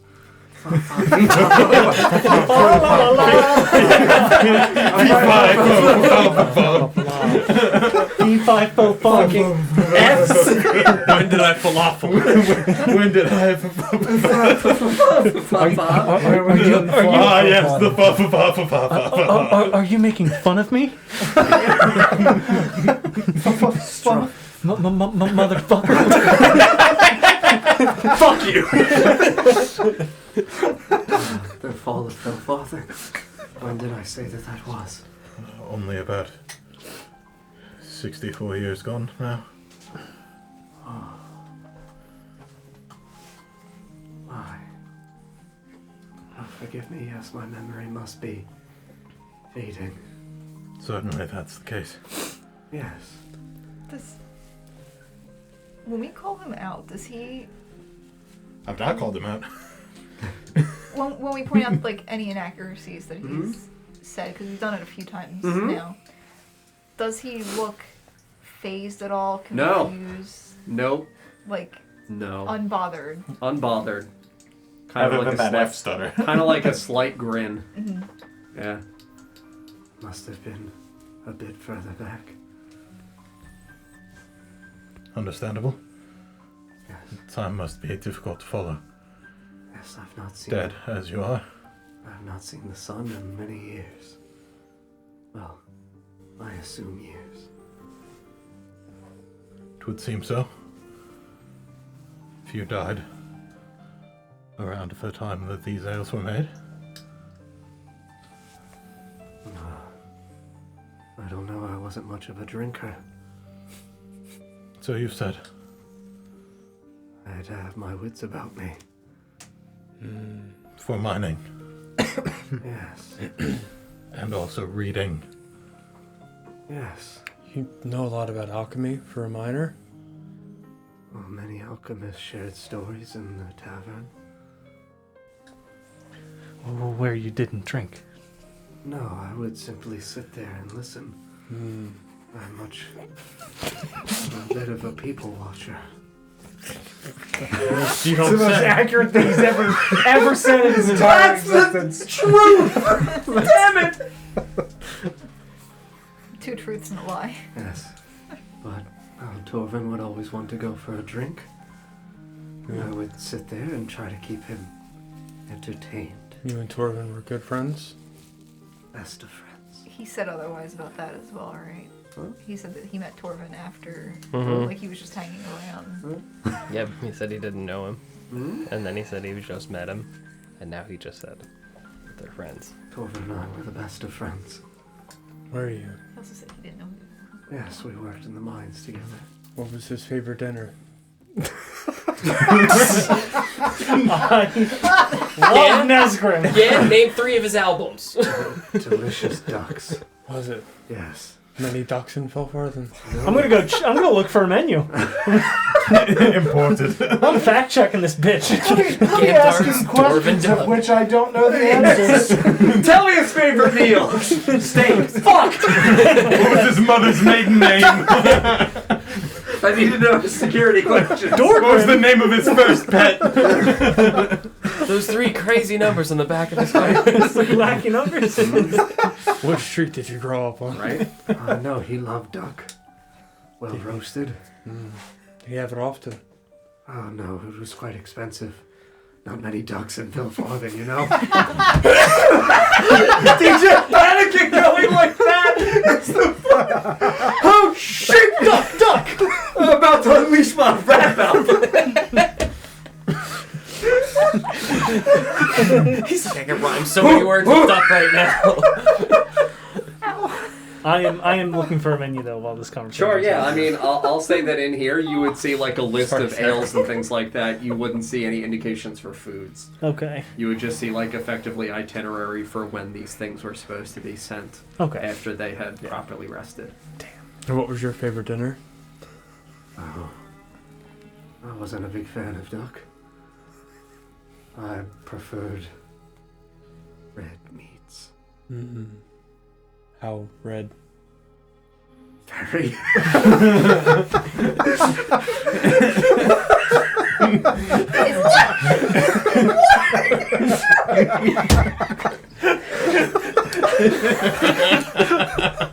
Keep going.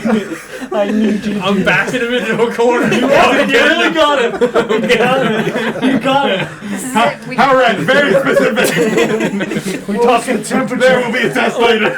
Like medium, or did you just tell it about fire? Can we Where are assume we that going we're here? walking while this conversation? Yeah, sure. I don't like the idea that we've stopped to have this conversation. Yes, there's no fucking So you've way. now moved to the front to talk to the ghost about what meat he likes. He obviously likes sword meat. Yes.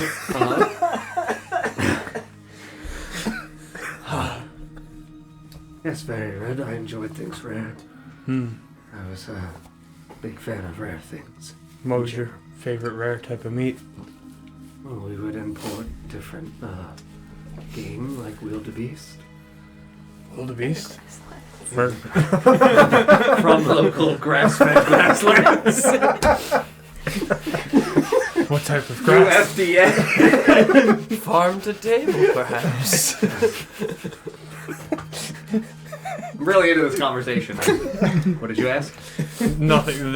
Just what type of grass? Only to be an asshole. Probably green. Sure. I was never there.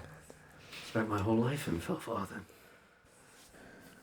And they just told you the meat was wildebeest, and you said, "Yep, that's what that is." Did you never question? Why would I have any cause for suspicion?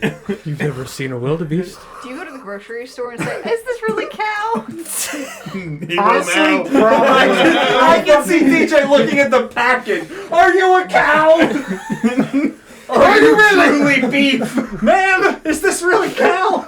I've definitely looked I don't work here. I've definitely looked at a package of meat and gone, "Oh, do you have pork?" It's happened. How do you've never seen a wildebeest? No. Well, to be fair, I guess you couldn't really identify one by a cut of Have meat. you seen a wildebeest? I haven't. Good. Why is that good? They're wild beasts. It's in the name. They could have hurt you.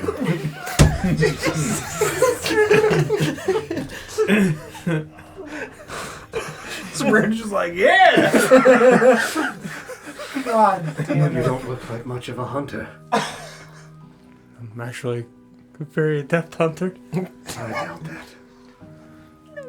From what I've watched, you fled in the dark. Were you there for that? Of course I was. You could see? Yes. Did you see through the darkness? Give me your eyes. Of course I could. Darkness is nothing to me. I hate that so much. Oh. In fact, the only thing that can see me is things like this. He gestures at the sword. Only because they offer me the chance to return. Vorst, stop for a second.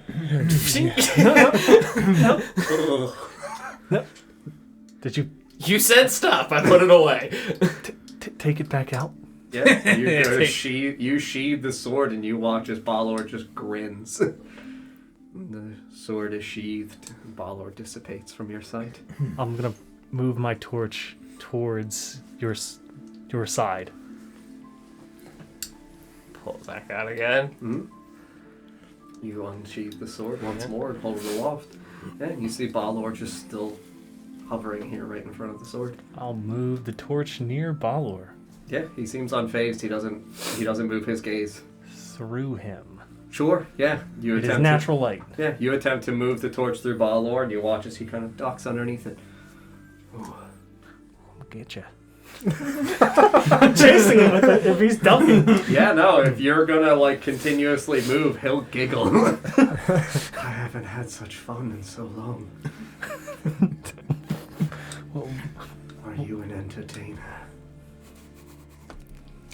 You look like one. Why is that? We used to see things like you. He doesn't like when you talk about it. No. I don't think you've seen anything like me.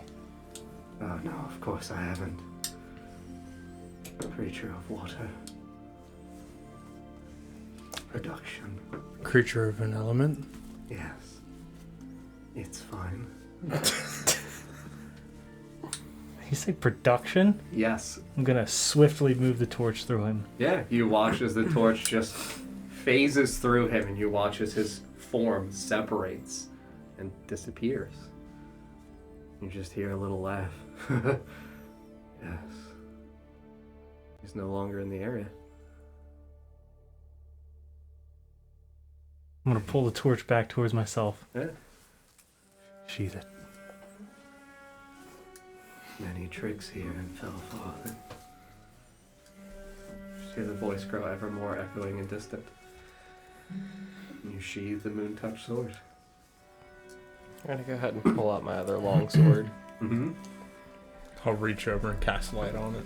Your shield goes out. I already took it off. I already took it off my shield. Let's just make it So sure. you're burning out die. 11. Oh, you're a D8, sir. You can't roll You 11. can't get an 11 on You're that. right. It's an 11. I forgot. 2. Two, you're good.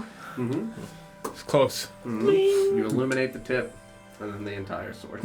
Just the tip. You all wink as you pinch it. Where'd you learn my special move? Oh. You sat here tip tapping? Onward! Tic tac, For the love of God! We're a brave adventuring You know how they crew. call it tit for tat? Well, I call it tip for tat. I'm sorry, Glenn. So anyway, we're going left. Yep. Yeah, we make our way ahead, and we approach an area where after a snaking small hallway, we find ourselves standing in a large, about 20 by 20 square room, where there is, towards the back end of it, a descending ramp. It looks like there are cut and chiseled into the natural stone formation, obvious continuations of the granite on the side of what would be the natural stone wall, and on the side of what would be descending down into nothingness, no support whatsoever. It's just an empty room. Yeah, just a ramp descending down. So I mean, I again can't draw, but square, Help. square, and along that back wall, ramp that goes down. You'd see shadow from the spacing in the floors as this obviously descends downwards. Okay. We're descending.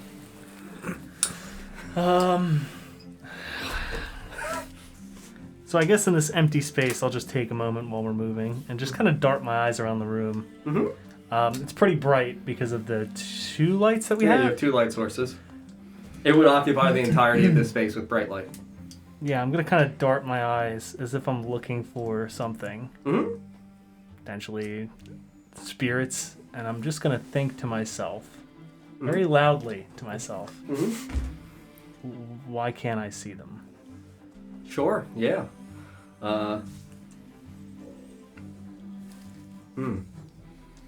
Yeah, as you think aloud in your own mind, why can't I see them? I will say that you hear once more, all of you, just kind of a distant echoing laugh from what would sound like it's coming from below. That'd be all.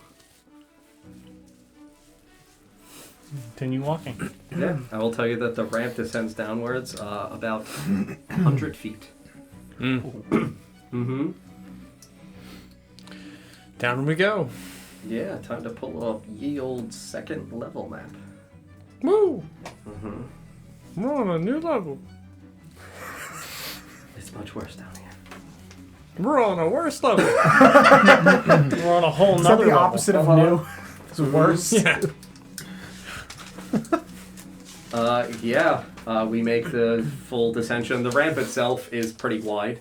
It starts out with like an initial 10-foot berth, and as it descends, it kind of curves slightly to the right, meaning it becomes a little bit wider as you reach the landing point. After about 100 feet of walking down, again, we have 40 feet of bright for like 1.1 point. So you're able to see that as you pass downwards for the wall, you're able to see this stone ceilings from the area which would be underneath of where you guys had been previously. You see, obviously, as you get onto the ramp and you look to the side, the stones themselves are what occupy what would be the flooring as it is attached to the walls around. The stones are like a fucking 1.5 to 2 feet thick. So like incredibly dense.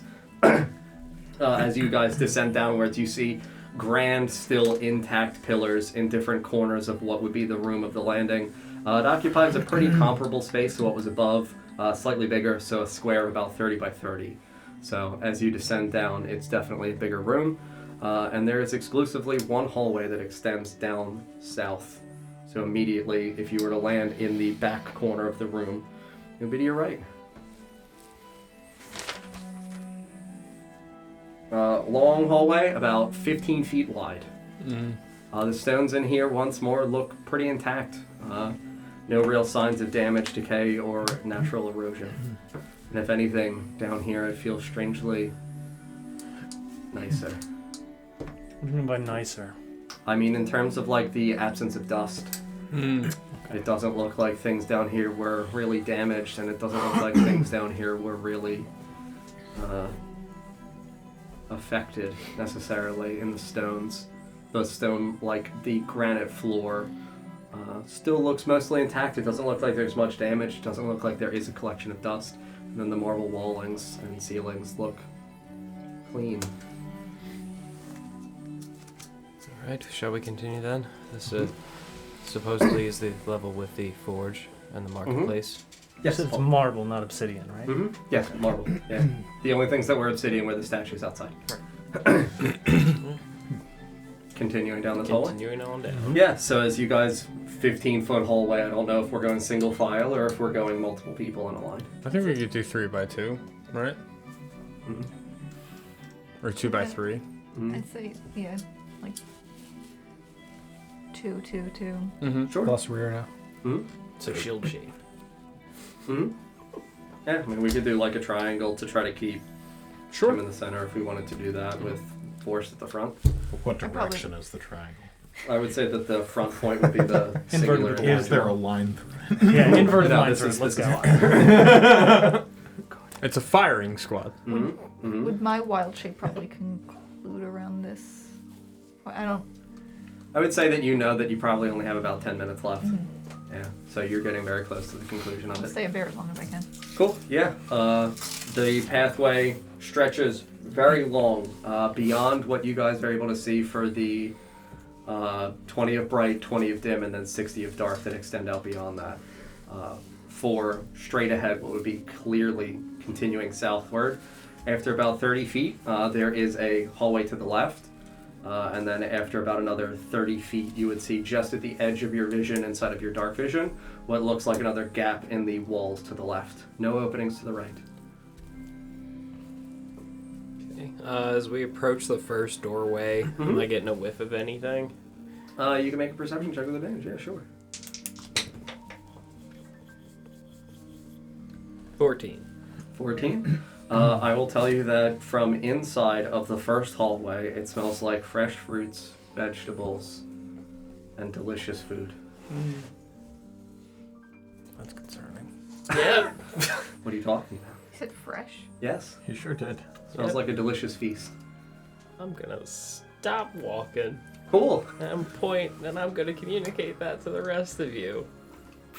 I think they have shepherd's pie. Runs ahead. What?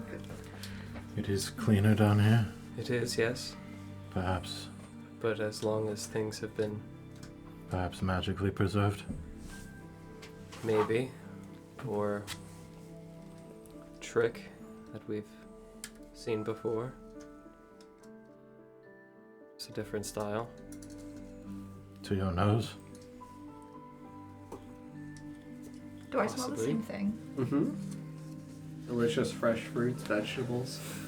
Smell of, roasting spigots and fires and delicious poultry.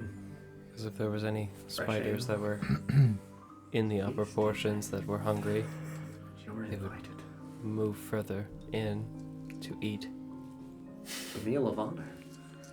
Unless they were all killed Not to duck. by the Behir. Isn't this true? Why would the Behir not indulge itself?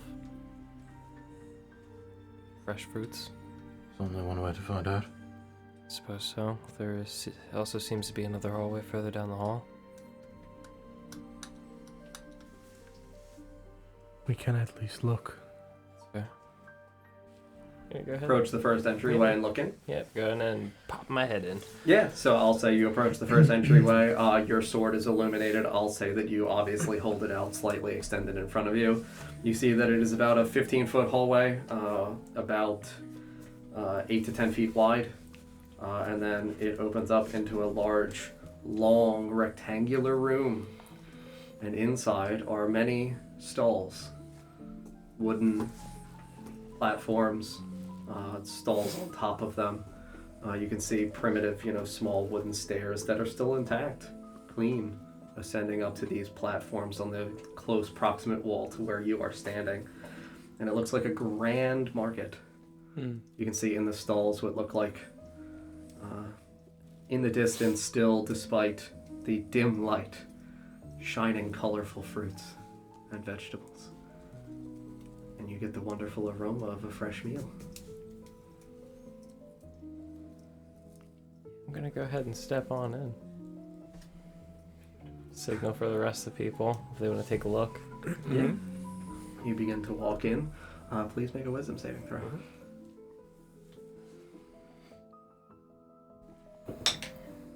That ain't good. Not another one. 6. Oh no. It's okay. The DC's 5, guys. It's sorry. Probably not on this floor.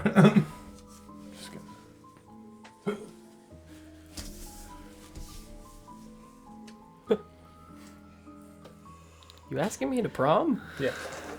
I mean, he signals, I'll go in. Follow him. Yep.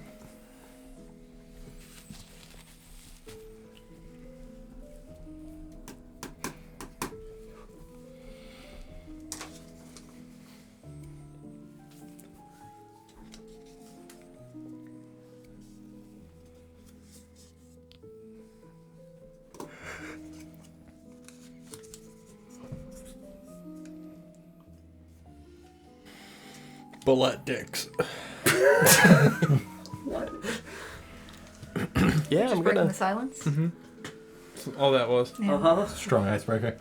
Yeah, I'd be following him in. Yep. He beckons you and... I'm gonna shudder and continue walking forward, shaking my head. Yep. Yeah, if you guys walk in following Vorst, you can see same thing. What looks like a large stage on the eastern wall. So for the entirety of this room, for what we're able to see, it looks like it's obviously rectangular. We've entered in from the lower corner. For what you guys are able to see, it's going to extend out beyond the entirety of your dark vision because it's an enormous room. Sure. For width, it's about 40 feet wide. 45 feet wide, sorry. The western wall has some additional stalls as well. It looks like there are areas in which there are small, primitive cabin-style buildings, small stone roofs. Again, the buildings themselves would be entirely constructed of stone. You can see glorious signs on them, written in Dwarvish. So for the people that can speak Dwarvish, you would see that these are indicating to you that these are small areas for sitting, for being able to eat, in case you don't want to eat out as you're walking around inside of the market district. The large area on the right side that is the elevated platform, where there are stairs. So, like, consider a stage, effectively, but the stage has stairs elevating up available to it around the entirety of the stage. So the elevated platform itself, you can see, is supported underneath by small stone pillars. The platform is only an elevation of about 8 feet, so it's nothing like massive or absurd. The steps are like a set of 5 to 6 as they ascend up. But this way you're able to see, when you're anywhere inside of the market district, you're able to see the entire length of the areas in which the stalls are. And you can see that every couple of feet, it looks like there are stalls filled with delicious apples and pears and delicious vegetables, like root vegetables, potatoes, and things of that nature. Walking in further. Yeah, and you guys watch as Vorse ascends the stairs towards the stalls. I follow along. Same. I'll say that the first thing that you approach is a stall where it is again. Think of almost like how the barrels for like delicious pickles at the deli counter are, where you can see. Not pickles. No. It's not going to be pickles. Because I know you don't like pickles. It's a standing stall where at the front of it. You can see it's a standing barrel that is currently fully open. The lid is off and, standing against it at the side. It's a barrel of about 4 foot high. You can see that inside are delicious red and yellow apples. Behind it, there is a standing set of like a wooden support and then a basket above it where it kind of feeds into the bucket with like a tube lining in between.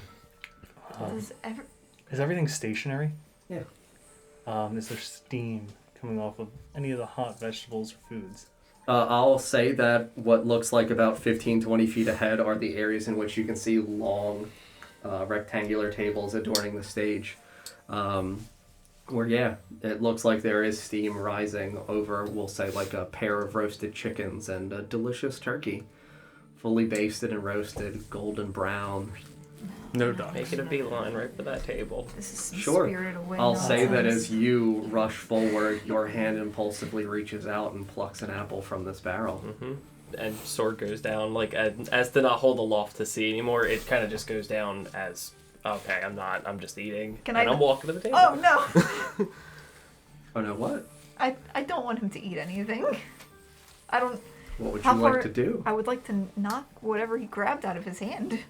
Sure. I will say that you pull the apple is in your hand. I'll ask you to make an attack roll, and I will ask you to make a dexterity saving throw.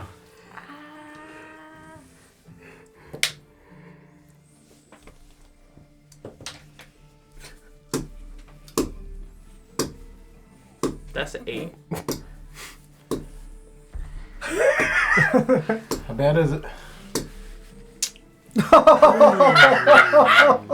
Yes! You feed him.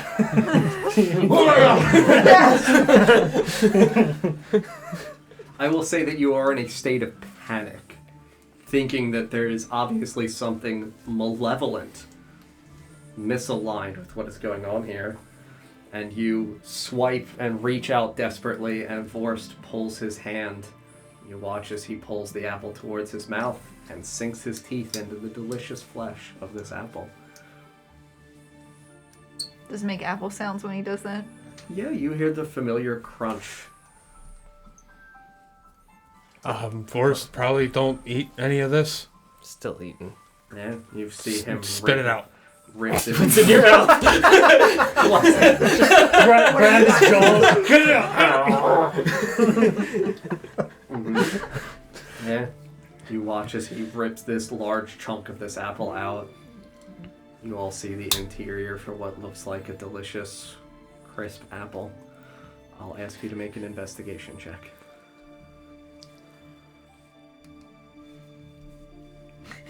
Not that one. Go timeout. Oh, you too! Investigation, he said. It's 11. An 11? Yeah, I'll say that as this touches your tongue, you're filled with the sweet aroma of a delicious red apple. Mm. You watch as he pulls the apple towards his mouth. You see him rip it. Rip it. Yeah. You watch as he rips this large chunk of this apple out. You all see the interior for what looks like a delicious, crisp apple. I'll ask you to make an investigation check. 11. And I will ask you to make a con save. Oh.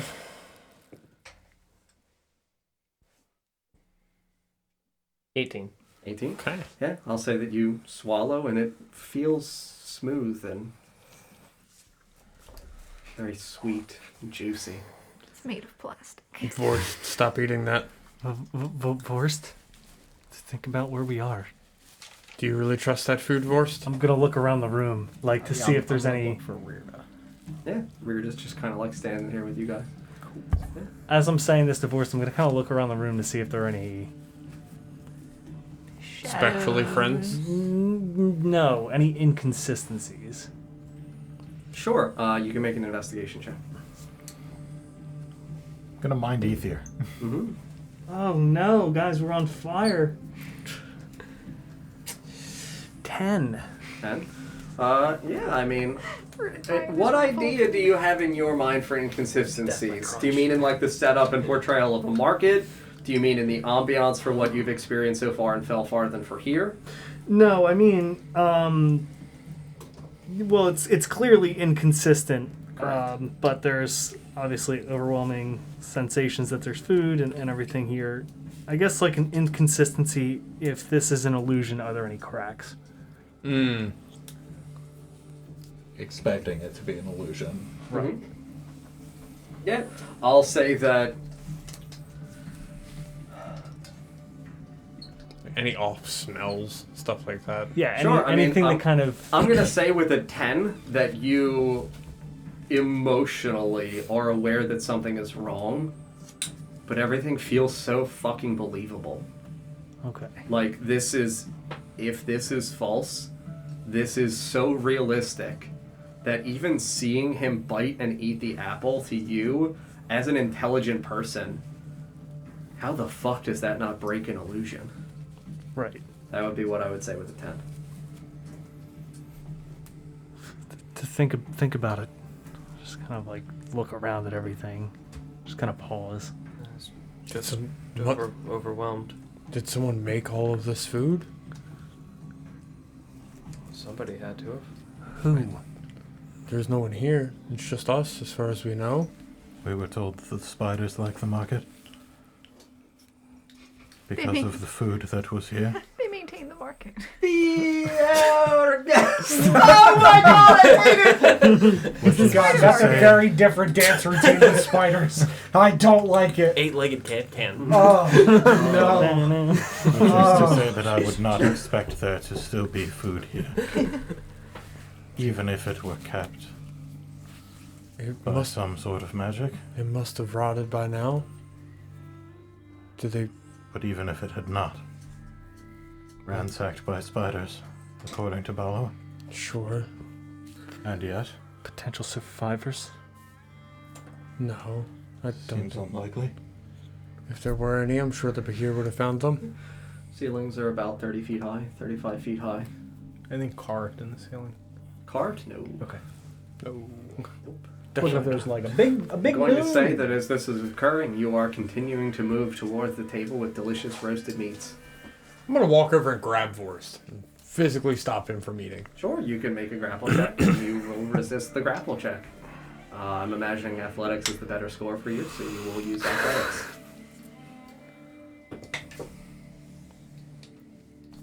It's an 18. 19. Nice. Yeah, I'll say Strong that boys. you wrap your arms around Vorst. Vorst, stop. We have to. You don't eat any more of this food. Just thought that we should. No, you shouldn't. Not anymore. Vorst? Even Nesgrim. When I say I'm minding Ethir, I mean I have a hand on Ethir. I didn't understand that. I thought you were going to ask me a question and I was waiting. I'm going to say that you move forward and grab him. You've got a good grip on him. You explain what you said. And I'm going to say that you guys, out of the peripheral vision for the people that are still around here looking around at other stuff, you just see Rhirda just like double fisting apples. Can someone... Fuck yeah! I'm gonna Forced! grab just knock him out of his hands with my bare hands. You can make the attack. Do it again. You shove both into his Natural mouth. 20. Not in my house. Strength. It's an attack roll. So I am a 13 for my dex save. 11. Holy shit! Yeah, Rhirda just sees Bear Paws just start to swipe down at him as he's holding the apples and goes, "Oh shit!" Just throws the apples up in the air. Rhirda, stop. What? Don't eat any of this. Fucking apples, man. Why would there be fresh food in the midst of a dwarven ruins that have been? Snacks. No. Who could have made these? Snack snacks? people. Snack makers. Just grabs 2 more apples. Should probably only trust the snacks that we brought in. Yes. You guys brought snacks? Yes, we brought Ethir snacks. has plenty of snacks. We brought snacks from home. Home snacks. I've been Yes. cursed by food before. You should stop eating it. Remember the cursed you? tea? Yes. Remember? I drank tea, and then I could not stop Tea's drinking. gross. I couldn't stop drinking water. Why the fuck did you drink tea? And then I started coughing dirt. Yeah, because it's tea. It's made with dirt. Didn't the shamans drink tea? Yeah. He's not a shaman. But you wanted to do hot stuff. But hot stuff. Oh, I don't get to drink tea. But if you had been able to drink tea, Would have been great. I love tea. I love the one so much. I don't understand. Stop eating the food. Stop it. I didn't eat any. You're also Keep it hugging that my way. buddy. Because I'm stopping him from eating food. But it's good food, right? It's not good food.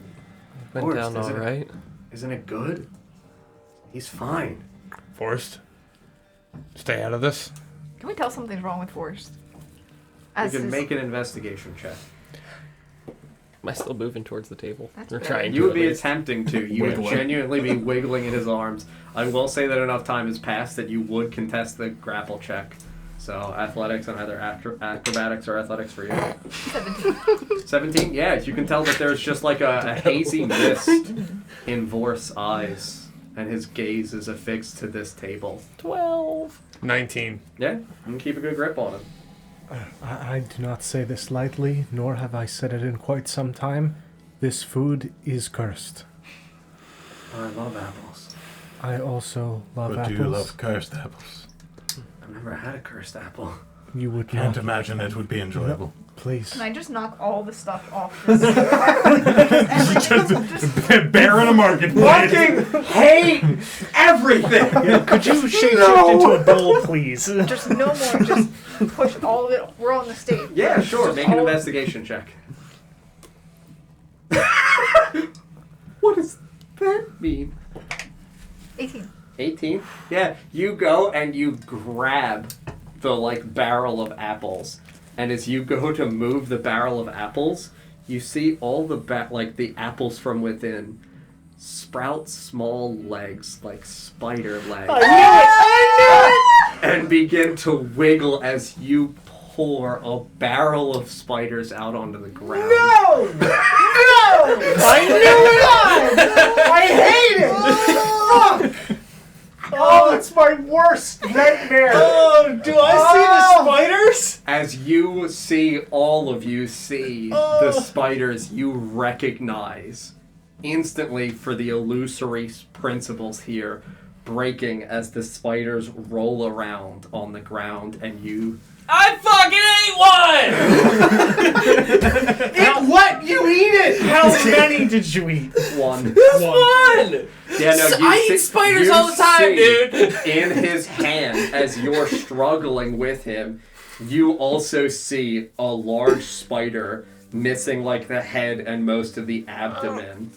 Just Smack it out of his hand. Ouch! Oh, I hate this. slap. Oh. But how much protein did he get? Dude, it's pretty good. You said it went down alright. It's gotta be part of a ration. You pass the concept. You guys you're are not fucking missing poisoned. out. Right? telling you. There's all this fresh food in here. Do you mean, it's free range Yeah, apples? no, you see spiders just begin scurrying away. They're scurrying away. Yep. So what about the Smoke's rest dead. of the area? All the barrels and things that were fruits and vegetables you recognize are spiders that are just the barrels that are still Are there standing. eggs or are they spiders? Spiders. Okay. I I thought they were eggs. I'm just mortified. Okay. I thought they were eggs hatching. No, I would say that in areas on the underside of the storage behind it, you do see that there are the apples that are there that look like they are gathered and collected around the edges are in fact larval sacs for eggs. What's the biggest one that we see in the cluster of spiders running away, you said? Of the spiders that are fleeing? Yes. I mean, only about palm size. Oh Is my. it the fucking, turkey that just runs away? Yeah, dude, there's a bigger one that's definitely the turkey on the table that's just kind of standing there motionless. It's like, Do they see me? Did they break it? Shit! He's still got, Just eating was told. he's still got the little white things at the end of 2 of his feet. Yep. Little jet hats. He's going. He's an apple in his mouth. I'd be a girl. I'm gonna slowly move the torch toward it. Yeah. Just Yeah, no, you see this motionless spider as the And I torch just extends. in it. And just... Yeah, it makes a horrifying screeching sound, is lit on fire, and just scurries and flops off the table onto the ground. And at that, all of the other spiders that are on the tables for the remainder of the stage would recognize that one of them has been intentionally burned and are scurrying to the opposite end of the room. I'm gonna look up. Yeah, no, you look up. I'll say that you had asked if there was anything carved into the ceilings or anything like You that. didn't ask if there was a giant spider. He said, I'm not carved! I'm here! As soon as I was like, no, there's nothing carved on, that's it. That's all you wanted. But protruding. I was trying to see if there was a moon carved on the ceiling that was rebirthing the food. or No, something. not in this room, though. No, there's spiders. Naturally, everything's spiders. Everything is spider. That's nightmare fuel. If I have a nightmare, I'm waking you up. That's fine. I don't sleep. He won't be asleep yet. You, in the presence of the ceiling, you see, in the areas of the corner now, in the support beams, along the heights, as your vision kind of collects and adjusts itself and recognizes the illusory principles that are here. You do see thin gossamer threads. They don't look like webs. They look like, ironically enough, think of garland. Like the thin tinsel you would see wrapped around this room at the heights. Very thin pair, here, couple here, stretching into points looped and arching back up towards the center, just drooping because of tension. But yeah, all along the heights and ceilings. No spiders or anything like that, though. So, as the spiders are fleeing the room, are they going any particular direction? They would be fleeing to the opposite side from where you guys came in, so they would leave the area what you're able to see and scurry swiftly on the ground. Okay. Mm-hmm. Oh boy. Alright, well, I think we should quickly leave this room. Do I still feel compelled to eat anything? Yes. Does it still... They're scurrying away, and he does have you in his grasp. Does it still look like a marketplace? Yeah, it looks like a marketplace, but as the barrel is pushed over, you're contesting again. Don't do it. Oh, that's good. It's bad, but it's good. It's 10. 18. Cool. Damn, dude. Yeah, I would say that as the things were pushed over, you would see that the barrels themselves Are also spiders. One of those on fire. Everything is spiders. No wonder they had asses. No, you Spiders? you would see that the barrels look like the wood themselves is obviously kind of rotten and wet. The stage beneath your feet looks like it's intact, obviously, but as the illusory principles of things around you kind of begin to fade and you recognize a little bit better about your surroundings, yeah, everything looks like it's not remotely as damaged as it was on the upper floor, but in a slight obvious sense of disrepair, lack of upkeep. So like fragmented pieces of wood. Obviously now tough to tell from the bear breaking a bunch of stuff and stuff being lit on fire. It had to be done. Yeah. Yeah. I had to cook the turkey. Come on. As much as I would love to get out of this room, I think that this is somewhere that we should search for the things we came for. Not a bad idea. I don't know how much searching you'll get done with. Just hungry. Vorst, can I trust you to not try to eat the food? Very hungry. Nope. I'll go ahead and keep a loving Hold down the Vorst. I'll hold down the Vorst, yes. I'm gonna lock him up like Vorst Knox. I guess I'll start frantically looking. You said the stalls were labeled? For... It would be in Dwarvish, it would indicate the things that should have been there. Right. For various fruits, vegetables, and things like that. So it's all food related then? Okay. Yes, Don. The webs on the ceiling around the room. Yeah. Do they look like they're in a pattern of any kind? You can make an investigation check. Come on down. Dirty 20. Hell yeah. Dirty 20. Yes. Yes. Does it look like a magic symbol of some kind? Yes. Cool. That's what I thought. Yes. Cool. Good. What? I'd like to look at what the symbol looks like in your eyes. I would, yes.